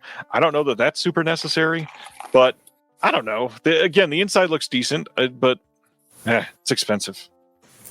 Yeah. Speaking of films that have been released far too many times, November 11th, Kino Lorber is putting out Frightmare from 1974 on Blu-ray. This is going to be number 40 in their Kino Cult line. And with all of the new extras, how are you going to contain yourself? There are no new extras. That's the joke. This has been released to death many, many, many times. If you don't have Frightmare yet, which is a Pete Walker film, sure, it'll probably be a decent pickup for you, and you can probably get it for like $15. That's great. But also, most people have seen that this has been released like 9 times in the past. I was going to say I've not even seen this movie, but I've seen this movie being released so many times. Yeah, it's an interesting one. Question mark. One that I'd not heard of, but I'm actually quite interested in watching, and I really want to see it this Christmas season, is last year's release of The Best Christmas Pageant Ever is coming out on October 28th from Lionsgate, only on Blu-ray, not on 4K. But I actually really like the release strategy of putting something out for Christmas in theaters and then waiting until the following holiday season to finally release it on physical media. Give everybody that chance to be like, oh, I need to see it on disc, and now here it comes. We've got a Dolby Atmos audio track on this, which kind of surprised me. Audio commentary with the director and the producer. We got some featurettes, some bloopers, deleted scenes. This one stars Pete Holmes and Judy Greer, two people that I think can be pretty damn funny. But I've never seen this. I'd never even heard of it. Yeah, I saw this last year in the theater, and I actually really liked it. I had no expectations really going into it, but I was like very pleasantly surprised with this one. And I love Judy Greer. Like, I love her so much, and I think she did such a good job. So this is one, and it's funny actually, because seeing this, I remember thinking about this movie like a couple months ago and being like, is this ever going to get a physical release? Because it would be one I would get to watch around the holidays. And then, so now I'm like, perfect. So I'll definitely be getting this one. It's just a fun holiday, like heartwarming watch. Judy Greer is a national treasure. So I think she killed it in this movie. Funny enough, somebody just said Judy Greer is a national treasure. Oh no, that's why I was reading that. I saw that and I was like, yeah, agreeing. Like, yes. Yes, just like Ernest Saves Christmas had to wait another entire year to get that on VHS back in the day. Exactly. We mentioned Judy Greer, and we had talked about it earlier, but I will say right now, I'm excited for you to see her in The Long Walk. She's not in it much, but her scenes, very affecting. Like, some of the most affecting in the whole film. She was great in it. I cannot wait. actually didn't. Guess I didn't even remember she was in it, so that makes me more excited to see it. I think in the trailer there was like a quick glimpse of her, and she's not even super recognizable, but she does great. I also avoided most trailers for The Long Walk. I wanted to try to go into it as like blind as possible, so that's also probably why I was like, didn't realize she was in it. It is quite good. She's great. This year we got a release of Honey Don't in the theaters, and I was worried it wouldn't get a Blu-ray release, but here it is, October 3rd, getting a Blue from Universal. Honey Don't with Margaret Qualley and Aubrey Plaza. How did you feel about this one? Did you get to see it? I haven't seen it yet, which you'd be surprised. You would think I would have already seen it because it was on my list, but I didn't get a chance to see it when it was in theaters. So this will be one I will be buying because I love Aubrey Plaza so much, and so I will literally get it solely for her. I'm so sad I did not see it in theaters, but I will be getting this because it was like an anticipated release for me. I just haven't made it to the theater. This was very divisive. I quite enjoyed this one. A lot of people hate this just because it's like gay in nature. I mean, I just posting this, I got all kinds of hate comments on Facebook. It was ridiculous. Really? See, being a gay person, I was like, yay! So it's like, but people do always come out with the hate comments. Of course. Sivner is saying, since this is Universal, there will be a 4K in 6 months. And I will tell you now, no, there won't be. Universal will not spend more money on this film. I guarantee there will not be a 4K of this from Universal in 6 months at all. That's okay. Good movie. I like that cover. I like the cover, though. I like the coloring and everything. It fits the movie pretty well, too. Yeah. Our second mention of Nazis for the night. November 25th, we got a 4K release of Kino Lorber releasing Ilsa, Harem Keeper of Oil Sheiks from 1976. This is the second of the Ilsa films that they have released on 4K. And yes, they are releasing all four of them. They are all going to be released all individually on 4K. And then next year, they're going to be releasing all of them again as a box set, like we were talking about with the Abbott and Costello films. This one, we got an audio commentary with the actress Diane Thorne, the director Don Edmonds, and the actor Howard Moorer, moderated by the humorist Martin Lewis. We got an audio commentary by Kat Ellinger and Eugenie Mlodek. We've got a interview with Don Edmonds, part 2 by Elijah Drenner, and some alternate, less explicit footage of this one. But we've got a long-awaited release of this coming finally for everybody. I have not seen it, so I'm excited. Most people have not. For those that have been waiting for it. Yeah. Also, next up, my favorite Christmas movie, and I'm going to say Die Hard. And I don't care if anyone does not think that is a Christmas movie, but that would be mine. Mine is The Muppets Christmas Carol. Love that. I love that. My generic answer would be like It's a Wonderful Life or Home Alone 2, but like Die Hard will forever reign supreme for me. Yeah. And I will fight anyone that is a Christmas movie. I don't care. I don't care. I watch it every year, Christmas. Nice. So next from Kino, we've got another one of these weird box set and single release things to talk about. So these, thankfully, all coming on the same day. November 18th, we're getting a 4K release of Enter the Ninja from 1981, Revenge of the Ninja from 1983, and Ninja 3, The Domination from 1984. But, however, if you're excited about all those, you say, well, why would I want 3 different releases? Guess what? You can buy them all in a box set on the exact same day. It's nice that they're doing it on the same day. All the extras are the same. All the discs are the same. Nice way to pick them all up. However, not many new features. In fact, I don't think there's any on any of them. Maybe I should confirm that. I know there's none on part 3. On the second one, nothing new. Nothing new on any of them, I don't believe, because they have released these previously, recently. So nothing new. Are you a silly ninja movie type of person? Probably not. Not really. The first one I think of is New York Ninja, which I do have from Vinegar Syndrome, and is a fun time. That's like the only one I can think of at the top of my head. But if you're into that, you might actually like these. Funny enough. Okay, well then maybe I will check them out. Let's take a trip back for the next couple of releases. November 18th, Milestone Films is going to be putting out Grass and Chang from 1925 and 1927.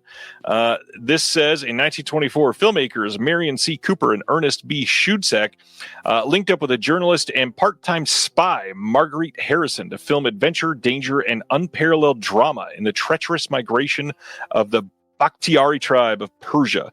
Grass, a nation's battle for life, features unforgettable tableaus of courage and determination as the Bakhtiari brave the raging Karun River. This new 4K restoration will astonish audiences with its beautiful photography and heart-stopping adventure. Grass is a timeless tale of survival from a legendary filmmaking trio. And we've also got Chang, a drama of the wilderness here as well. 4K restoration of Grass and 4K scans, a lone surviving but incomplete 35mm tinted and toned nitrate print were provided by the Library of Congress. A lot of work went into this. This looks pretty damn rad. Jim is saying it's a must-buy. Brian says, I've seen Grass, which is actually kind of cool. I need to check these out. Are you into much of the silent era film at all? Not really, but I'm not open to them. I just haven't watched that many, but I definitely will be open to watching them for sure. This one sounds interesting. Well, we've got one more release from the silent era to talk about, and that is November 11th, Flickr Alley doing a Blu-ray of Laurel and Hardy Year 3, the newly restored 1929 silence. This will include Liberty, Wrong Again, That's My Wife, Big Business, Unaccustomed as We Are, Double Whoopee, Birthmarks, Bacon Grabbers, and Agnora Love. Lots of extras on here. We got commentaries. We've got other fully restored shorts. We've got lots of context for these films, but it's Laurel and Hardy. Most people have seen at least a little bit from these guys and love it. So check it out. The only thing I'll say, Flickr Alley, slightly on the expensive side when they put these out. This is probably going to be $35-$40. And then when it goes on sale, it's $28. And so the sale feels kind of but either way, it's worth it. It's Laurel and Hardy. Hard to argue with them. I have not seen those either, but I might have to check them out. Jim says an even bigger must buy. Sorry to make you spend money there, Jim.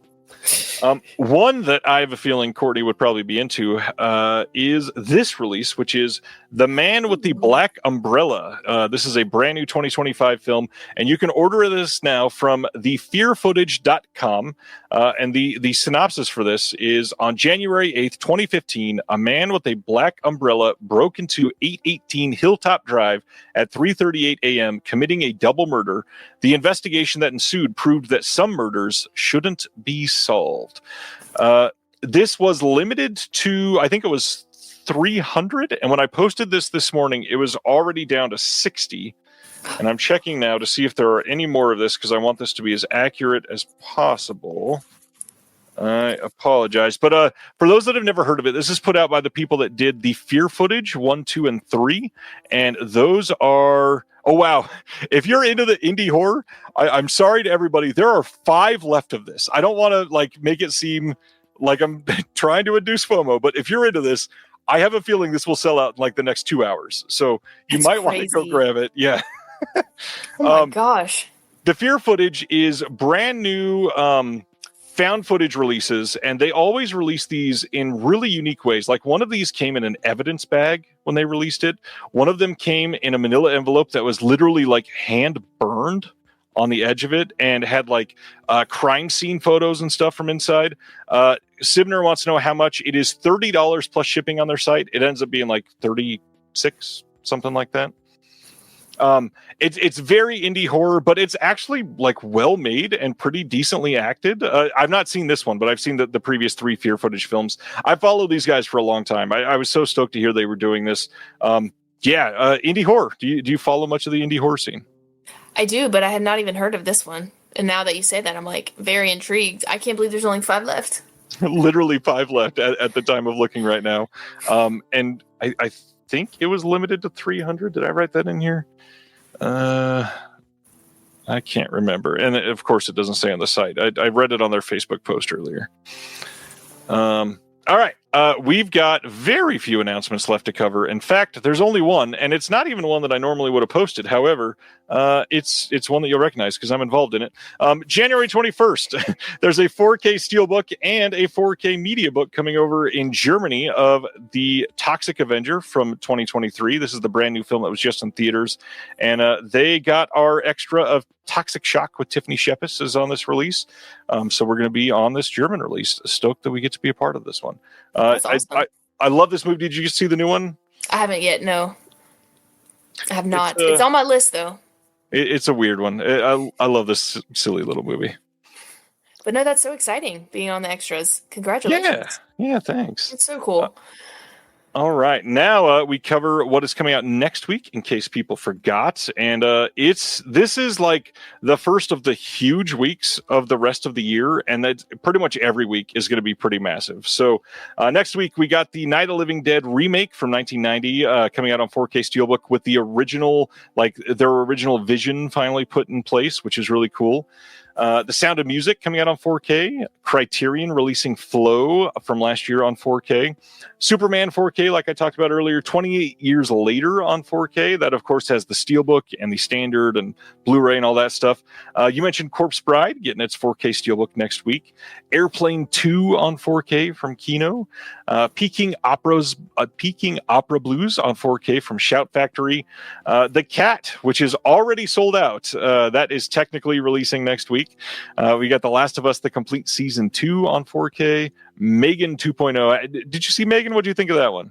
I haven't seen 2.0 yet, but I enjoyed the first one. Like, I loved the campiness of it, and I loved how they leaned into the campiness of the second one. So I definitely will. I'll probably get this one, and I just missed out on it in theaters. Makes sense. Criterion's release of Read My Lips on 4K is next week as well. The standard James Bond releases that everybody hates the cover art, which I totally get. It is kind of boring. Those are all coming out next week.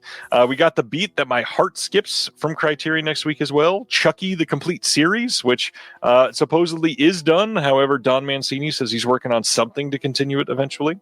The Best Little Whorehouse in Texas coming out on Blu-ray from Kino again in another version. This has been released many times.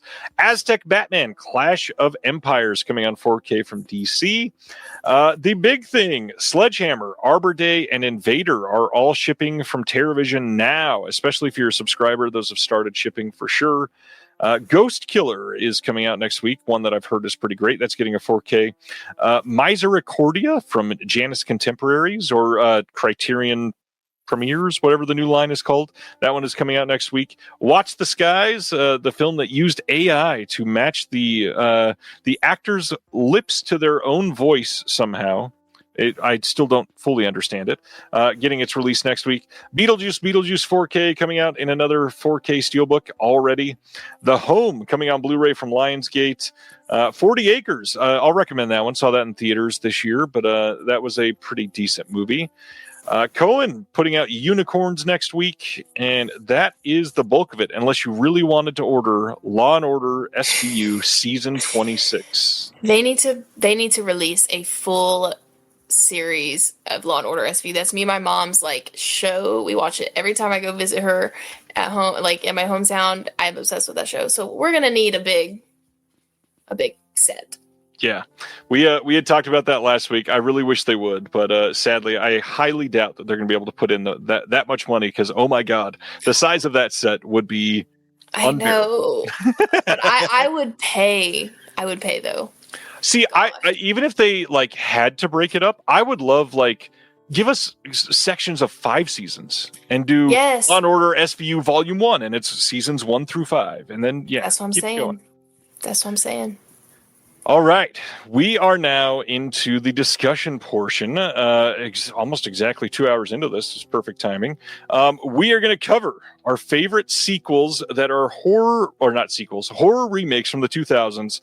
So why this topic? Why is this one that you love? Yeah, so 2000s horror was kind of like I was saying earlier is what got me into the horror like genre because being born in 95.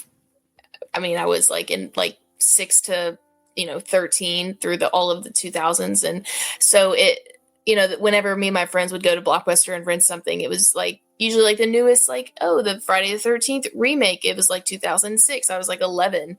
And so these are just the kind of movies that like were a big part of my childhood. And I did see a lot of the remakes before I saw the OGs, which as a movie lover, like I do still love the OGs and have seen them and love them. But the 2000s horror remakes will always hold a special place in my heart. And I do think some of the remakes are better than the originals. Hot take, but you'll see in my list. But yeah, so that 2000s horror in general, apart from just the remakes, is my favorite genre of horror, just because that's what I grew up on. So it's just nostalgic for me. But I think they all slap. So I love them. Interesting. Better than the originals. I think two of mine, I would say are better than the originals. I had, for some reason, I not even considered that we get to like piss some people off probably by saying. Oh yeah, I'm sure my takes will. It's okay. It's all love. That's what's great about movies. Exactly. And after we do our top fives, then we'll go over some honorable mentions and discuss it all in general. And most of these, we're going to try to steer away from major spoilers, but also they're remakes. I have a feeling most of them, you're probably going to know the general story. So if it's like major plot points that are in the zeitgeist, we might spoil them. I'm sorry. Either way, I'm going to say, since these are our favorites, we're going to recommend all these. So check them out if you haven't seen them. But let's get into it. What is your number 5? My number 5, I'm going to have to go with Sorority Row. Good pick. I think it's such an underrated movie. Like, I feel like it never gets talked about as like one of those forgotten 2000s remakes. Yeah. But I remember the first time I watched it and I was just like, oh my God. Like, I've seen this movie so many times. Like, anytime, I'd be with certain friends, I'd be like, can we watch Sorority Row? And they're like, again? But yeah. So I have to go with this. Like, the whole tire iron thing. Like, I did not look at a tire iron the same way for like ever after I saw this movie. Anytime I'd see a tire iron, I'd just be like, oh my God, Sorority Row. So tell us about this one and why you love it. I just think so. It takes place in a sorority house. They're trying to play a prank, like a pledge prank that goes wrong. And this is not a spoiler, but the person does end up dying. And so then like years later, someone comes back to basically like seek revenge on the people that partook in the prank, because they didn't tell anybody about it and basically like dumped her body like down a well. Yeah. I think and so yeah, I think it's just like a lot of fun. And I remember, because I wasn't in college, I was like, I think this came out in 2009. So I was like a freshman in high school, and I just remember like being like, man, college, like this, I don't know. So it was just a lot of fun, and like the twist of, who's the killer and stuff. And I loved all of the cast. I just thought they were all very attractive people. So that was helpful. As a very closeted person in my life, when I watched like horror movies, I was always looking at the ladies and not the men. But this was one of those for me. I love this movie. It's a great pick. I prefer it over the original for sure. I think many would, actually, especially if you had not seen the original in quite some time. I have a feeling even nostalgia doesn't really drive a lot of love for that original. It's still fun, believe me. It's not bad necessarily, but this one specifically is overlooked a lot. Yes, that's what I'm saying. I like, when I was kind of going through which ones would be my top 5 for this, that was literally the first one I picked. I knew it wasn't like my number 1, but I was like, I have to have this in here. Well, here we are. I think I know what your number 1 is, and thankfully, this one is not on my list. And if I'm right about your number 1, that one's also not on my list. So I'm glad that we're going to be not a whole bunch of crossover. I hope some of these are not on your list. My number 5 is one that I think is a bit of a hot take, because it is, I'll still say, it's my favorite from the entire franchise, and that is 2013's Evil Dead. Yes.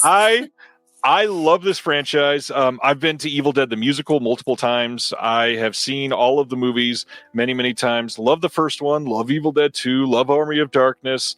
I'm coming around to Evil Dead Rise more and more. When I saw it, it was like by far the worst in the franchise for me. It's gotten better after I watched it again, but even then, none of them are bad. This is a franchise where all 5 are pretty damn good. But my favorite in the Evil Dead franchise is Evil Dead 2013. This movie is brutal. This movie is fun. This movie is well acted. It's got like very interesting characters.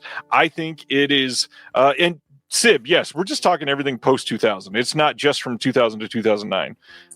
Any remake after 2000 is fine. Evil Dead is remarkable. I mean, it literally rains blood in one scene in this film. Like, I had to love the scene with the tongue scene with Jane Levy is crazy. There is the hand, like there's so much that happens in this movie that I walked away from this movie going, good God, I am not going to forget that scene in a long time. And it's not even just like, oh, blood and torture, I like gore. Like, the whole movie is just fun, and it was relevant. Like, a lot of the build up to it, it's a lot, I don't know, it's a lot more meaningful and human than just a whole bunch of people hanging out in a cabin and things go fucky. Like, right. I don't know, I really liked this movie so much. No, I agree. That was one of my honorable mentions. That's why I got excited. Nice. Because I only left it as an honorable mention because I only did like 2000 to 2010. Because honestly, if I had gone over 2010, I would not been able to have I would have had 10 things on my list. But that was definitely one of my honorable mentions. So that makes me happy. That was one of yours. Let me see. I thankfully I only have one more, and it's the other one is 2010, I believe. So not too far off. No. All right. What's your number 4 then? All right, my number 4, and this is going to be my brand new 4K from Arrow, is the Texas Chainsaw Massacre 2003 remake. This is a very hot take of mine, but I think I love this one more than the original. And I know that's a hot take. I actually posted that on TikTok a while ago, and people were pressed. But some people were in agreement. We're in agreement. They were like my friend Kim, who's in here. The Texas Chainsaw Massacre is not her cup of tea. I love her watching her videos, ranting about the original. But I respect the original, and I like the original. But this one will always be superior to me, and I'm sorry. 2003, you have Jessica Alba, and I think too, it's just scary. Speaking of hot take, it's what I'm saying. But it's just scarier to me. I know the original is the OG, but this one is just, I don't know. It's just meaner and I don't know.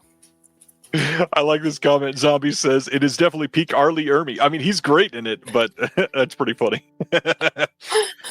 One and done on the show. Impressive. Yeah, guys, it was fun while it lasted. We've had a good run. Well, I have another one. I have another take that y'all are probably I'll be like, okay, end early. Uh-oh. I love this movie. I think it's very good. I do think the first one is far and away a better film. However, this movie is still great. I mean, Jessica and both of her Beals are so good in this movie. Everybody that is giving it their all, it's a little, I don't know, I know a lot of people hate Franklin in the first movie, so that's one of the reasons why they like this movie a lot sometimes. Yeah. But I don't know, just the characters in this movie are really well done, and obviously it's a lot meaner. I know a lot of people think about Texas Chainsaw Massacre and think that it's gory, but that first movie specifically, there's not a lot happening on screen. It's all tension. Exactly. All tension. Which I think is great. It's an art, and it's an excellent movie, but yeah. I do still have to pick this one over that one. That's one of my horror hot takes. That's a good pick. It's a good pick. My next one is my 2010. So everything after this will be all 2000 to 2009. This one, I still don't think enough people have seen this one. And that is Timothy Olyphant in The Crazies, the remake of the George A. Romero film. Romero's film is... I don't know if this is off kilter to say. I don't think his movie is that good. I don't think the original Crazies is much of a movie. I think this is actually the perfect scenario to remake a film because it had a great idea and the execution just was not it wasn't there. I really think the Crazies is what it could have been, and I have been a Timothy Olyphant stan. Does that work? I've loved Timothy Olyphant in pretty much everything. I think he's incredible and Justified. He is just a remarkable actor, and he is so great in The Crazies. This movie is, I don't know, it's after living through a pandemic, there's a lot about this movie that you can go, oh, like, yikes, people actually do kind of go a little crazy in situations like this. I truly love this movie. Again, I don't think enough people have seen it because the marketing for this sucked. A lot of people didn't even know this exists, but also, to be fair, a lot of people don't even know the original Crazies exists. Right. It's just one of those things that, like, this doesn't get followed by a lot of people because it's also not like a sexy story. It's just kind of a Contagion type thing that we're talking about, and it's not quite zombies. It's not quite whatever. It's just a crazy fucking movie, and here we are. I love The Crazies. I love that. That was one of my other honorable mentions because I agree that I think it's better than the original. And I remember watching it for the first time. We were on vacation with my family, and it was just on TV, and we were like, "What the heck is this?" And we were watching, and we were like, "Oh my god, this is so good!" Like, that was wild. And I had not seen it since then. Since I got the Lionsgate limited a copy, and so now I have it to like rewatch, but I'm excited to because I did really like it. I enjoy that one so much. I'm so glad it got a new release. This is one that definitely needed a new release because, again, like, people don't even talk about it. It's so great. Agreed. And it got a great release too. Like, I think the release was good. Lots of new extras. That was a big thing. Yes. Yeah, yes, the extras are the best. All right, number 3 for you. All right, number 3, we have Last House on the Left. Again, another Arrow release. They be knocking it out of the park all the time. But yeah, I actually have never seen the original Last House on the Left. I grew up watching this. Yeah. So I can't tell you if I think this one's better than the original, but this is like was one of my favorite movies growing up. Because minus the like sexual assault scene that is like too much. It's just like not necessary. So I usually just like fast forward or whatever. It's just so brutal. But like everything else in that movie is so good. I love this movie so much. Like, I've seen it so many times. This movie is crazy. Like, what a plot too. Like, it's so crazy that they literally end up at her parents' house. And like, I mean, like, what are the odds of that? And then they have no idea. And then then the way that she was able to swim, no spoilers, I guess, but it's been a second. So it's like, it came out in like 2008 or 6 or something. The fact that she was able to swim and made it alive is crazy. Because I'd be out. I'd be like, yeah, it's a wrap for me. But so I don't know if you've ever seen Aquamarine, but Sarah Paxton was Aquamarine, where it is one of my favorite things about the movie is people are like, of course, she's Aquamarine. She's swimming. It's just like this is Aquamarine in her next life. And it's really funny. But yeah, I do love Last House on the Left. I am glad you brought up Sarah Paxton because that was the main thing I was going to say about this. This has a kind of incredible like character actor cast. I mean, first of all, you got Jesse Pinkman in like one of his earlier roles. You've got Garrett Dillahunt as one of the villains in this. Ricky Lindholm is incredible in this, and she's always so bubbly and happy. Yes. And you see this movie, and you're like, "What the fuck are we doing?" It's amazing. This movie is very good, but like Sibiner says, if you think the sexual assault scene is rough in this one, probably don't watch the original because it's about on par. But the whole reason for this movie is to feel uncomfortable, and the first movie is very grindhouse. It's very like, I feel like when I watch this movie, I have to wash my hands after, and not just because it was like a sleazy movie, but it's just like everything feels extra dirty from it. It's really well done, but I would say I don't even know that I would say either one of these is better than the other. They're kind of very different films. This is another one where I think the remake was sort of necessary to take that story to a new generation, but it's not telling a different story. It's pretty much exactly the same as the original film. Yeah. No, that's fair. Well, someone said not to worry about seeing the original if I haven't. So I guess we're good. One thing not to have on the watch list. Yeah. Oh, and Tony Goldwyn. I was trying to remember Tony Goldwyn, the dad. Yeah, he kills it. That and the scene at the microwave, like the very good. last scene was, or the credit scene or whatever it was. It's crazy. Oh, and then the what is the mom's name? Is Monica something? I think. Oh, I can't remember. Monica Potter. That's what it is. Yeah, she's been in a handful of things. Really great stuff. Yeah, really great. Yeah, it's a great movie. So couldn't not have that in my list. Yeah, and honestly, that is exactly how I felt about this number 3. When I first started putting this together, I went, "Oh, this is the obvious number 1 for me, right?" And then I started thinking about it, and I went, "Well, not exactly." But I feel like this is one of the mains that when people are thinking of remakes from the 2000s, this is probably one of the first ones you think of, and not a director that you would really associate with this stuff, but 2002's The Ring by Gore Verbinski had to be on my list.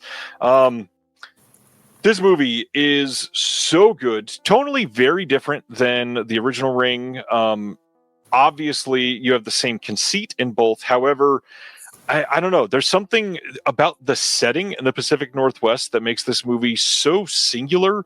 The only thing that I think is kind of weird about this is one of the first of the 2000s horror movies that says, let's film this, and because we're in I think it's Washington State, let's put a blue filter on everything, and so everything that you're watching has to be very, very blue. The movie is beautiful, but man, let the color shine without that. That's so true. The big winner in this for me, though, is Naomi Watts is incredible in this film. She acts the hell out of every scene. There's genuinely creepy moments in pretty much like every 5-minute segment of this movie. I think this movie is possibly better than the first one. I again, they're so different. I don't know that I can say one is necessarily better than the other, but I think I enjoy this one more than the original. This one, I don't know. It just feels scarier, I think, overall. Yeah. The Ring is incredible, and I think if Gore Verbinski had done horror more often, he might have been a little more successful. Like, obviously, I say that about somebody who made millions of dollars making Pirates of the Caribbean, sure, but this is like such a unique, stylized dive into a story that you don't expect from somebody that just told you about Pirates of the Caribbean, and it's so good. I don't know. There's so much about this is great. Like the horse scene on the ferry is not something that you'd ever expect. Like everything about this is just iconic and very special. I adore this movie. The Ring, 2002. Yeah, no, it's a great. And it's piggybacking on The Ring. Did you see the steelbook that they released? I have it with I VHS. Love the slipcover, and it looks like the VHS. Yeah, that was one of my favorite steelbook releases of the last year. But what a great pick! Great pick. All right, we're up near the top now. Number 2. All right, this is gonna be one of my controversial picks as far as opinions on this movie. So I'm going with the Friday the 13th remake. And to me, what'd you say? I like it more. This is my favorite of the whole franchise. Oh, I wouldn't say that, but I do like it more than the original. I know. No, I do like it more than the original. But and it's so funny. I posted about it a while ago and people were like, "What?" But it's just, I don't know. I guess too, because like I said, I grew up with these style of movies. It just this movie holds such a special place in my heart because this was the first one I watched of the franchise. Like I saw this and then I started getting into I was like, okay, well, let me watch all the other ones. And I think too, I just think he is meaner in this. Like he is so mean and scarier than in all the other ones, which obviously doesn't count the first one because obviously it's not him, but you know what I mean? But yeah, so that's my hot take of this, but I love this movie. And it's the perfect 2000s horror because you have the horny teenagers doing this over here, and then you have just this scary dude just chasing them through the woods and stuff. That the sleeping bag scene was wild. It's incredible. But yeah, so that's my second one. I love it. And this, I think 2009 or what was it? Yeah, 2009. 2009. Yeah. It's but yeah. That's what I'm gonna go with that one. I love this remake. I think this is I don't know if it's a hot take. I think it is better than the original movie. The original movie I think it just hit at the right time because people wanted something to follow up Halloween that felt a little more risque, and this is slightly more risque than Halloween. But the remake, it goes there. Like, it's actually creepy. It's Jason Yes. is intimidating. Jason is imposing. And it's like the perfect combination of what you want from a Friday the 13th film, simply modernized. And I think they kind of crushed it. Exactly. Well, and I love how it's like there's like a mini movie at the beginning. Like you get Yeah. this like 20-minute or however long it is, like intro that it's like, and then it goes into what the actual, and I love that. It's just, I wouldn't change anything about this movie. Okay, so this is where I either get people that applaud this or turn away because they're quite upset, because I know a lot of people hate this.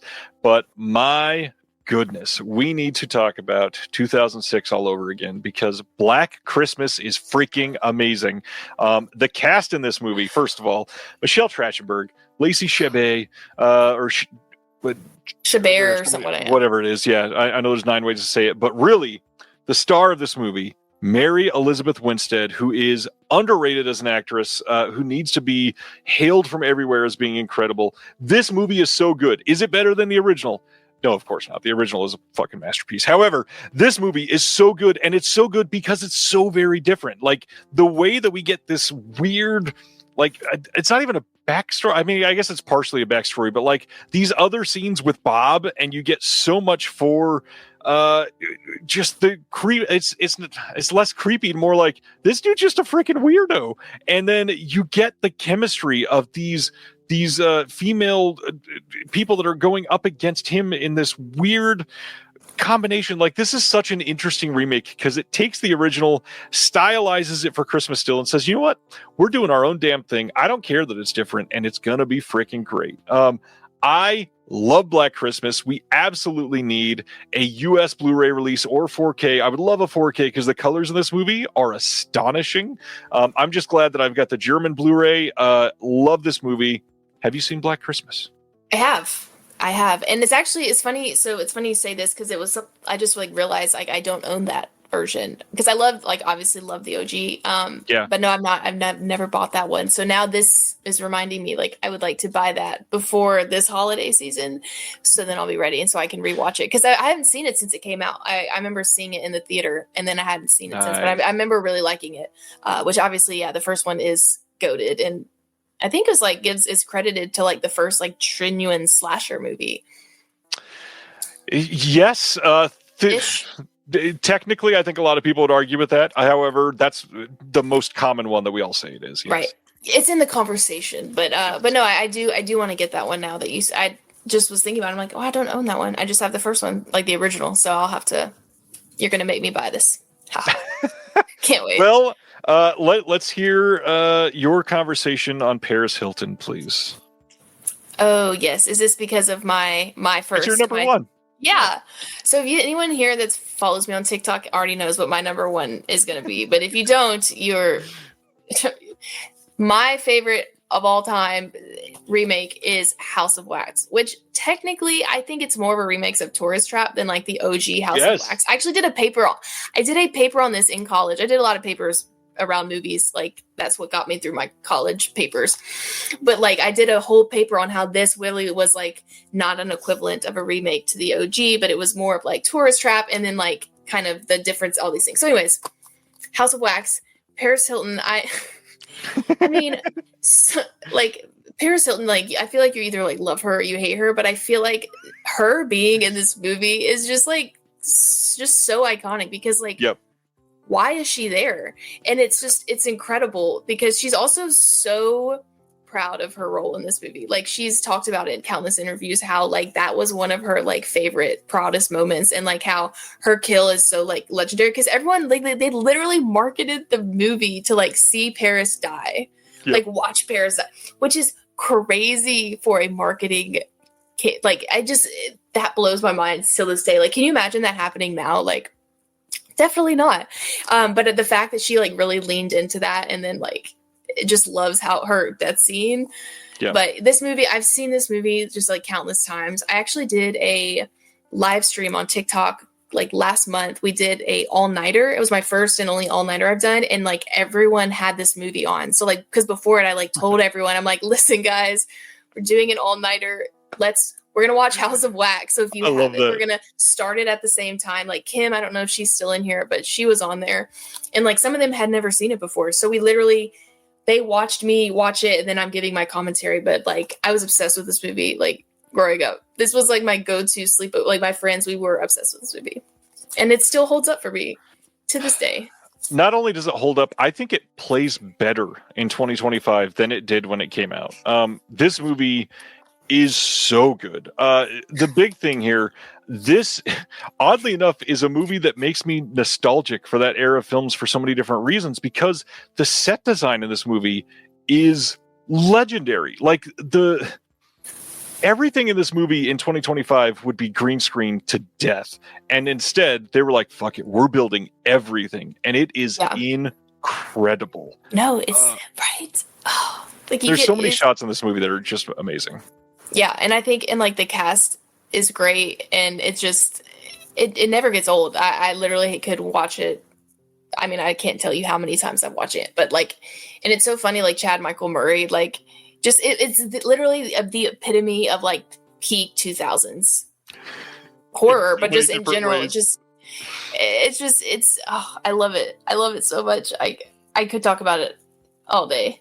And the soundtrack is great too. It like is. I have a t-shirt that has like House of Wax, and then on the back is literally like the soundtrack list. Very like nice. I actually almost, I meant to wear my House of Wax shirt for this live stream, but decided to wear my Trick or Treat sweatshirt because I was in the like Halloween vibes. But I have a really sick House of Wax like tie-dye shirt I was going to wear. Excellent. But yeah. All right. I love this one as well. Like I said, I absolutely did. If you've never seen it, or if you haven't seen it since the release, go back and watch it, because oh my goodness, it is so good. Absolutely worth your time.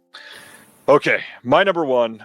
This is, to me, when I listed everything out, all honorable mentions and everything, this is the one that I think is head and shoulders successful, specifically as a remake, which is why I needed to have it be number one. And that is because The Hills Have Eyes is one of the best horror remakes of all time. Like, I know it's not The Thing, but in my opinion, anything post 2000, this blows all of them away. The original movie is not very good. It's a terrifying idea, and so they took the idea and made a so much better movie than the original. Now, this isn't personal bias or anything like that, but I grew up in the high desert in California, where the first one was shot. The second, or the remake, was not shot there because it is more expensive nowadays, but it looks just like it. And for some reason, it makes all of it just so much more close to home. I mean, the amount of times that I've been in the middle of nowhere, literally as far as the eye could see, there's not a human within sight, and you're just out in the middle of the desert, is crazy. And stuff like this feels legitimate. I mean, I grew up like exploring silver mines in the hills of California with no adults around, like an idiot. And scenes from The Hills Have Eyes freaked me the hell out. And obviously, this has a couple really brutal scenes that I don't love. I got to admit that there's some really gross scenes. However, it really enhances the movie. This movie is made to make you feel gross and uncomfortable and like these people are mutants, because that's what they are. And this movie succeeds on every level. I think that every single part of this movie blows the original movie out of the frickin' water. And it's hard to say that about a horror maestro that made the original. However, this movie just is amazing. The choices that they use for like the nuclear areas that they travel into are just amazing. The prosthetics that they use on the mutants' faces are so much better. Obviously, Michael Berryman is classic. I met him. He's a great dude. So I'm stoked that he was in the first one. However, this movie, head and shoulders way above the original Hills Have Eyes. One of my favorite movies of the 2000s. Also, underrated and underseen. Shout out to The Hills Have Eyes 2. The sequel to the remake is also very good. It's not nearly as good as the first one, but for a sequel to a remake, you normally would expect that to be absolutely terrible. It is surprisingly good. Yeah, I agree. 100%. I think that's also such a great first one. I like before you said it, I was like, I feel like because like I hadn't thought of. I didn't think of the Hills Have Eyes. It just didn't make my list. It is such a great movie. And the second one I think it's one. Yeah, it's quite good. And yeah, Kevin, I love the Maniac remake. It's also very good. The porta potty scene is legendary in that sequel. Honorable mentions. Did you have any that you wanted to shout out real quick? Let's see. I think a couple of mine were what you were on your list. So like I had Evil Dead and I had what was your fourth one or second one? Was it? I had The Crazies at 4, The Ring at 3, and Black Christmas at 2. Okay, The Crazies was my other honorable mention. The Ring, I mean, that could be an honorable mention for me for sure. And then like a non-2000s remake, but would be like The Thing. I feel like that's like one of the best remakes of all time. But as far as like the 2000s, I definitely have to go with those. Evil Dead, which is 2013, but that's okay. And The Crazies.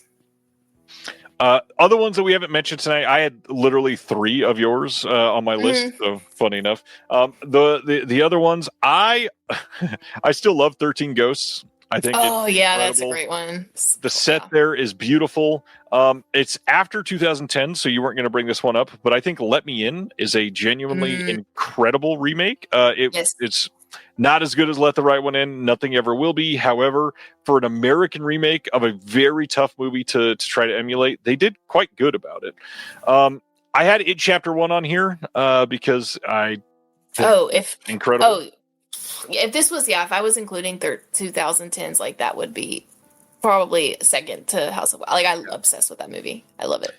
It's very good. Ronnie wants to know, what about the Child's Play remake? Did you see the remake? I did not, so I cannot comment. I will leave it to Ryan. It's a weird one because I don't know. It doesn't feel like it's like a remake in name only. It's kind of a very different story. It's more like Megan, to be honest. It's like something with an AI in it come to life, and that's just not quite the same. Right. And I don't know. It's a very, very different movie.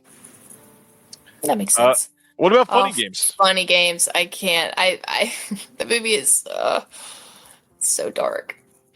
I love Funny Games. This one is funny because pardon the pun of the word funny. I know it's a remake and it's the guy remaking his own movie shot for shot and all that, but I don't even really count it as a remake. It's kind of like it's just the exact same film and he's just doing it again just in English for English audiences. I love it, believe me. But it's I don't know. I love Funny Games. Yeah. The original is just so dark. Yeah. This has been great. We did get a question. Zombies Ate My Arm wants to know, what is the worst remake from the 2000s? He says his choice will be the Elm Street remake. That's so funny because Kim literally said to, we don't ever discuss the Nightmare on Elm Street remake. Ooh, I don't know. I mean that definitely, that one could be a contender. I'm trying to think because when I think of 2000s horror remakes, like I only think of the ones like I enjoy. Right. So I might need a second to think on. I think I just got mine for sure. I think mine is probably Poltergeist. Ooh, that's not a bad guess or a bad pick.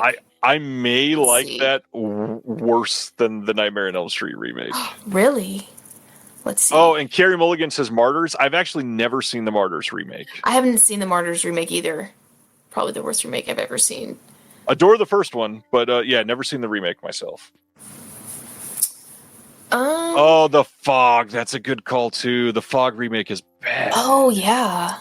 Oh, I'm finally forgetting of all these. Let's see. Courtney. Oh, thank you, VT. His name is Vance. Oh, Vance. Okay, thank you, Vance. I really appreciate it. I'm glad y'all all have been watching. This has been so fun. Yeah, I guess I'll go with what we've said for the bad ones. One I just remembered, The Wicker Man is probably up there as well. I never even saw the Wicker Man remake. I've only seen like the OG. I never even saw the remake. You're probably better off. One that I actually really like that I feel like got a lot of hate was Prom Night with Brittany Snow. I really liked that one a lot for some reason. I got a lot of hate, that's for sure. It did. It didn't make it in my list, but that was one I enjoyed like growing up. A couple that have not got mentioned tonight. I'd love to hear what you think. Have you seen the remake of The Omen? I have not seen the Omen remake. It's okay. I've only seen the originals. It's a little too on the nose. Like, I feel like they should have updated it a little bit better. And then the other one, which there's probably gonna be a lot of opinions on this one because it's something. I'm very curious how many people in the chat have big feelings about. Well, I guess I should mention Pet Sematary first. Did you see the Pet Sematary remake? Yes, I hated it. The other one, though, that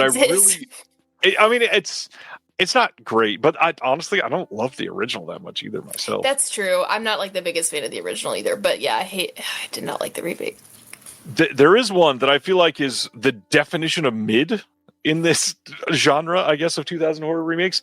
How do you feel about the Amityville horror remake? Did you ever watch that one? With Ryan Reynolds? Yeah. I actually liked it. I did not hate it. I remember watching it for the first time with like a group of my friends, like it was a sleepover or whatever, and I was like, it's terrifying. It was scary for me. Like I actually was like scared watching it. I was like younger, but I liked it. I don't think it's better than the OG, but I did enjoy it. Yeah. And it's just funny to think about Ryan Reynolds like in that role, like after Ryan everything he did. Beard. Yeah, it's funny because like it took me forever to realize like that was him. Like later on, like I would think back to that movie and I was like, wait, that's Ryan Reynolds, because it was just like that's not him. Like it was weird. Yeah. But I did enjoy that one. Yeah, the remake of Amityville was not great. But again, like it's entertaining for the most part. The like last act sucked, but again, kind of like the definition of just Yeah, it was just fun. Like I had fun with it. Like I'm not not super critical of movies either. Like that's why my bio on my TikTok is like movie lover, not a film critic. I just really like to enjoy them. Which I mean, there are some though that are just objectively bad. Yeah, but I did find some stuff I liked in that one. I have never seen Dark Water Simmer. I have not either. Doesn't seem like we're missing much though. No, I did love this comment. Eric says, how about the remake of Battle Royale? I think it's called Hunger Games or something. Battle Royale is insane. Like, I love that movie. It really is like, it is like the Hunger Games, but like way worse. Robert, this is a good shout. He says, "The Sweet Blood of Jesus doesn't hold a candle to Ganja and Hess." While I agree, I didn't hate The Sweet Blood of Jesus. I think it's pretty damn good. I hadn't seen it yet. Cloud, Nightmare on Elm Street was the first one that we mentioned. That this brought up the conversation. So yes, it was mentioned. It's pretty bad. I liked Jackie Earle Haley. I just wish he had a better script for it, for sure. Sometimes it is the script that just dooms the remake. Yeah. So before they even start filming, it's already kind of a bunch of these, because they were just kind of like shitting them out of a terrible factory. Yes, the script many times was being written while they were filming the first act, and it's like, this is not going to be good. The writers' room is next door, and they're scrambling. What are we doing? I feel like I read something or heard something about like one of the Saw movies. Like they didn't really know what was going to be. They just started filming, which I mean makes sense. But I thought they still made some good movies with that. Yeah. All right. I think that's it. Courtney, you've been incredible. Thanks everybody for hanging out tonight. As usual, if you're on TikTok, go look at the link below. Follow Courtney there. Is there anywhere else that you put anything else? Not really. I'm on Instagram, but I usually just TikTok is where I put all my movie stuff. So yeah, that's my main bread and butter right there. But yeah, this is going by so fast. It's been so fun, though. I love it. Well, we'll have you back, of course, eventually, because this has been a lot of fun, and everybody seems to love you. Next Thursday, we got another fun guest. Can't wait for you to come check it out. Lots of stuff coming up on the show, and go watch a couple movies. Go watch some horror remakes that you haven't seen in years. I literally am deciding right now which one I'm going to put on, because I know I have several on my spooky movie list, but yeah, no, this has been awesome, and everyone in the chat's been so nice, and I've been trying to like read them as we go, but everyone's been awesome. So shout out to all of you guys, because it's been so fun, and shout out to Ryan. It's so fun. Amazing. Thank you all, and we'll see you next Thursday. Have a good one. Awesome. Thanks, guys. Thank you for watching The Disconnected On the way out, make sure that you are subscribed to the channel, that you've liked the video, and that you've copied the link to be able to share with someone else that may appreciate this.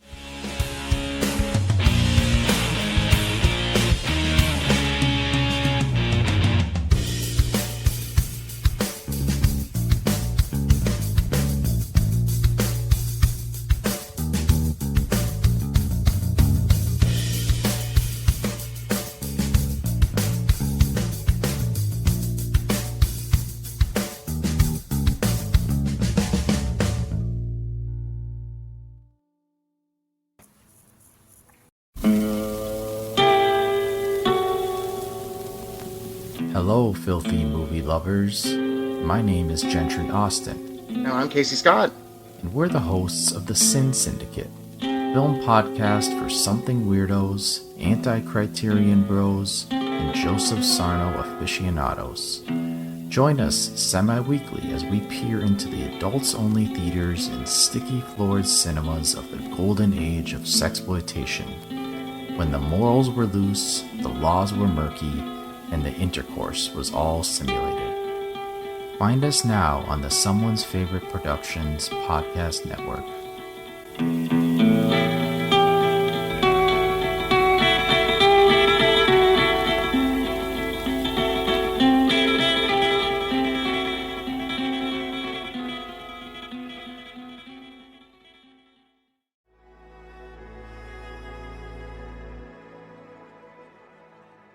Thank you for listening. To hear more shows from the Someone's Favorite Productions podcast network, please select the link in the description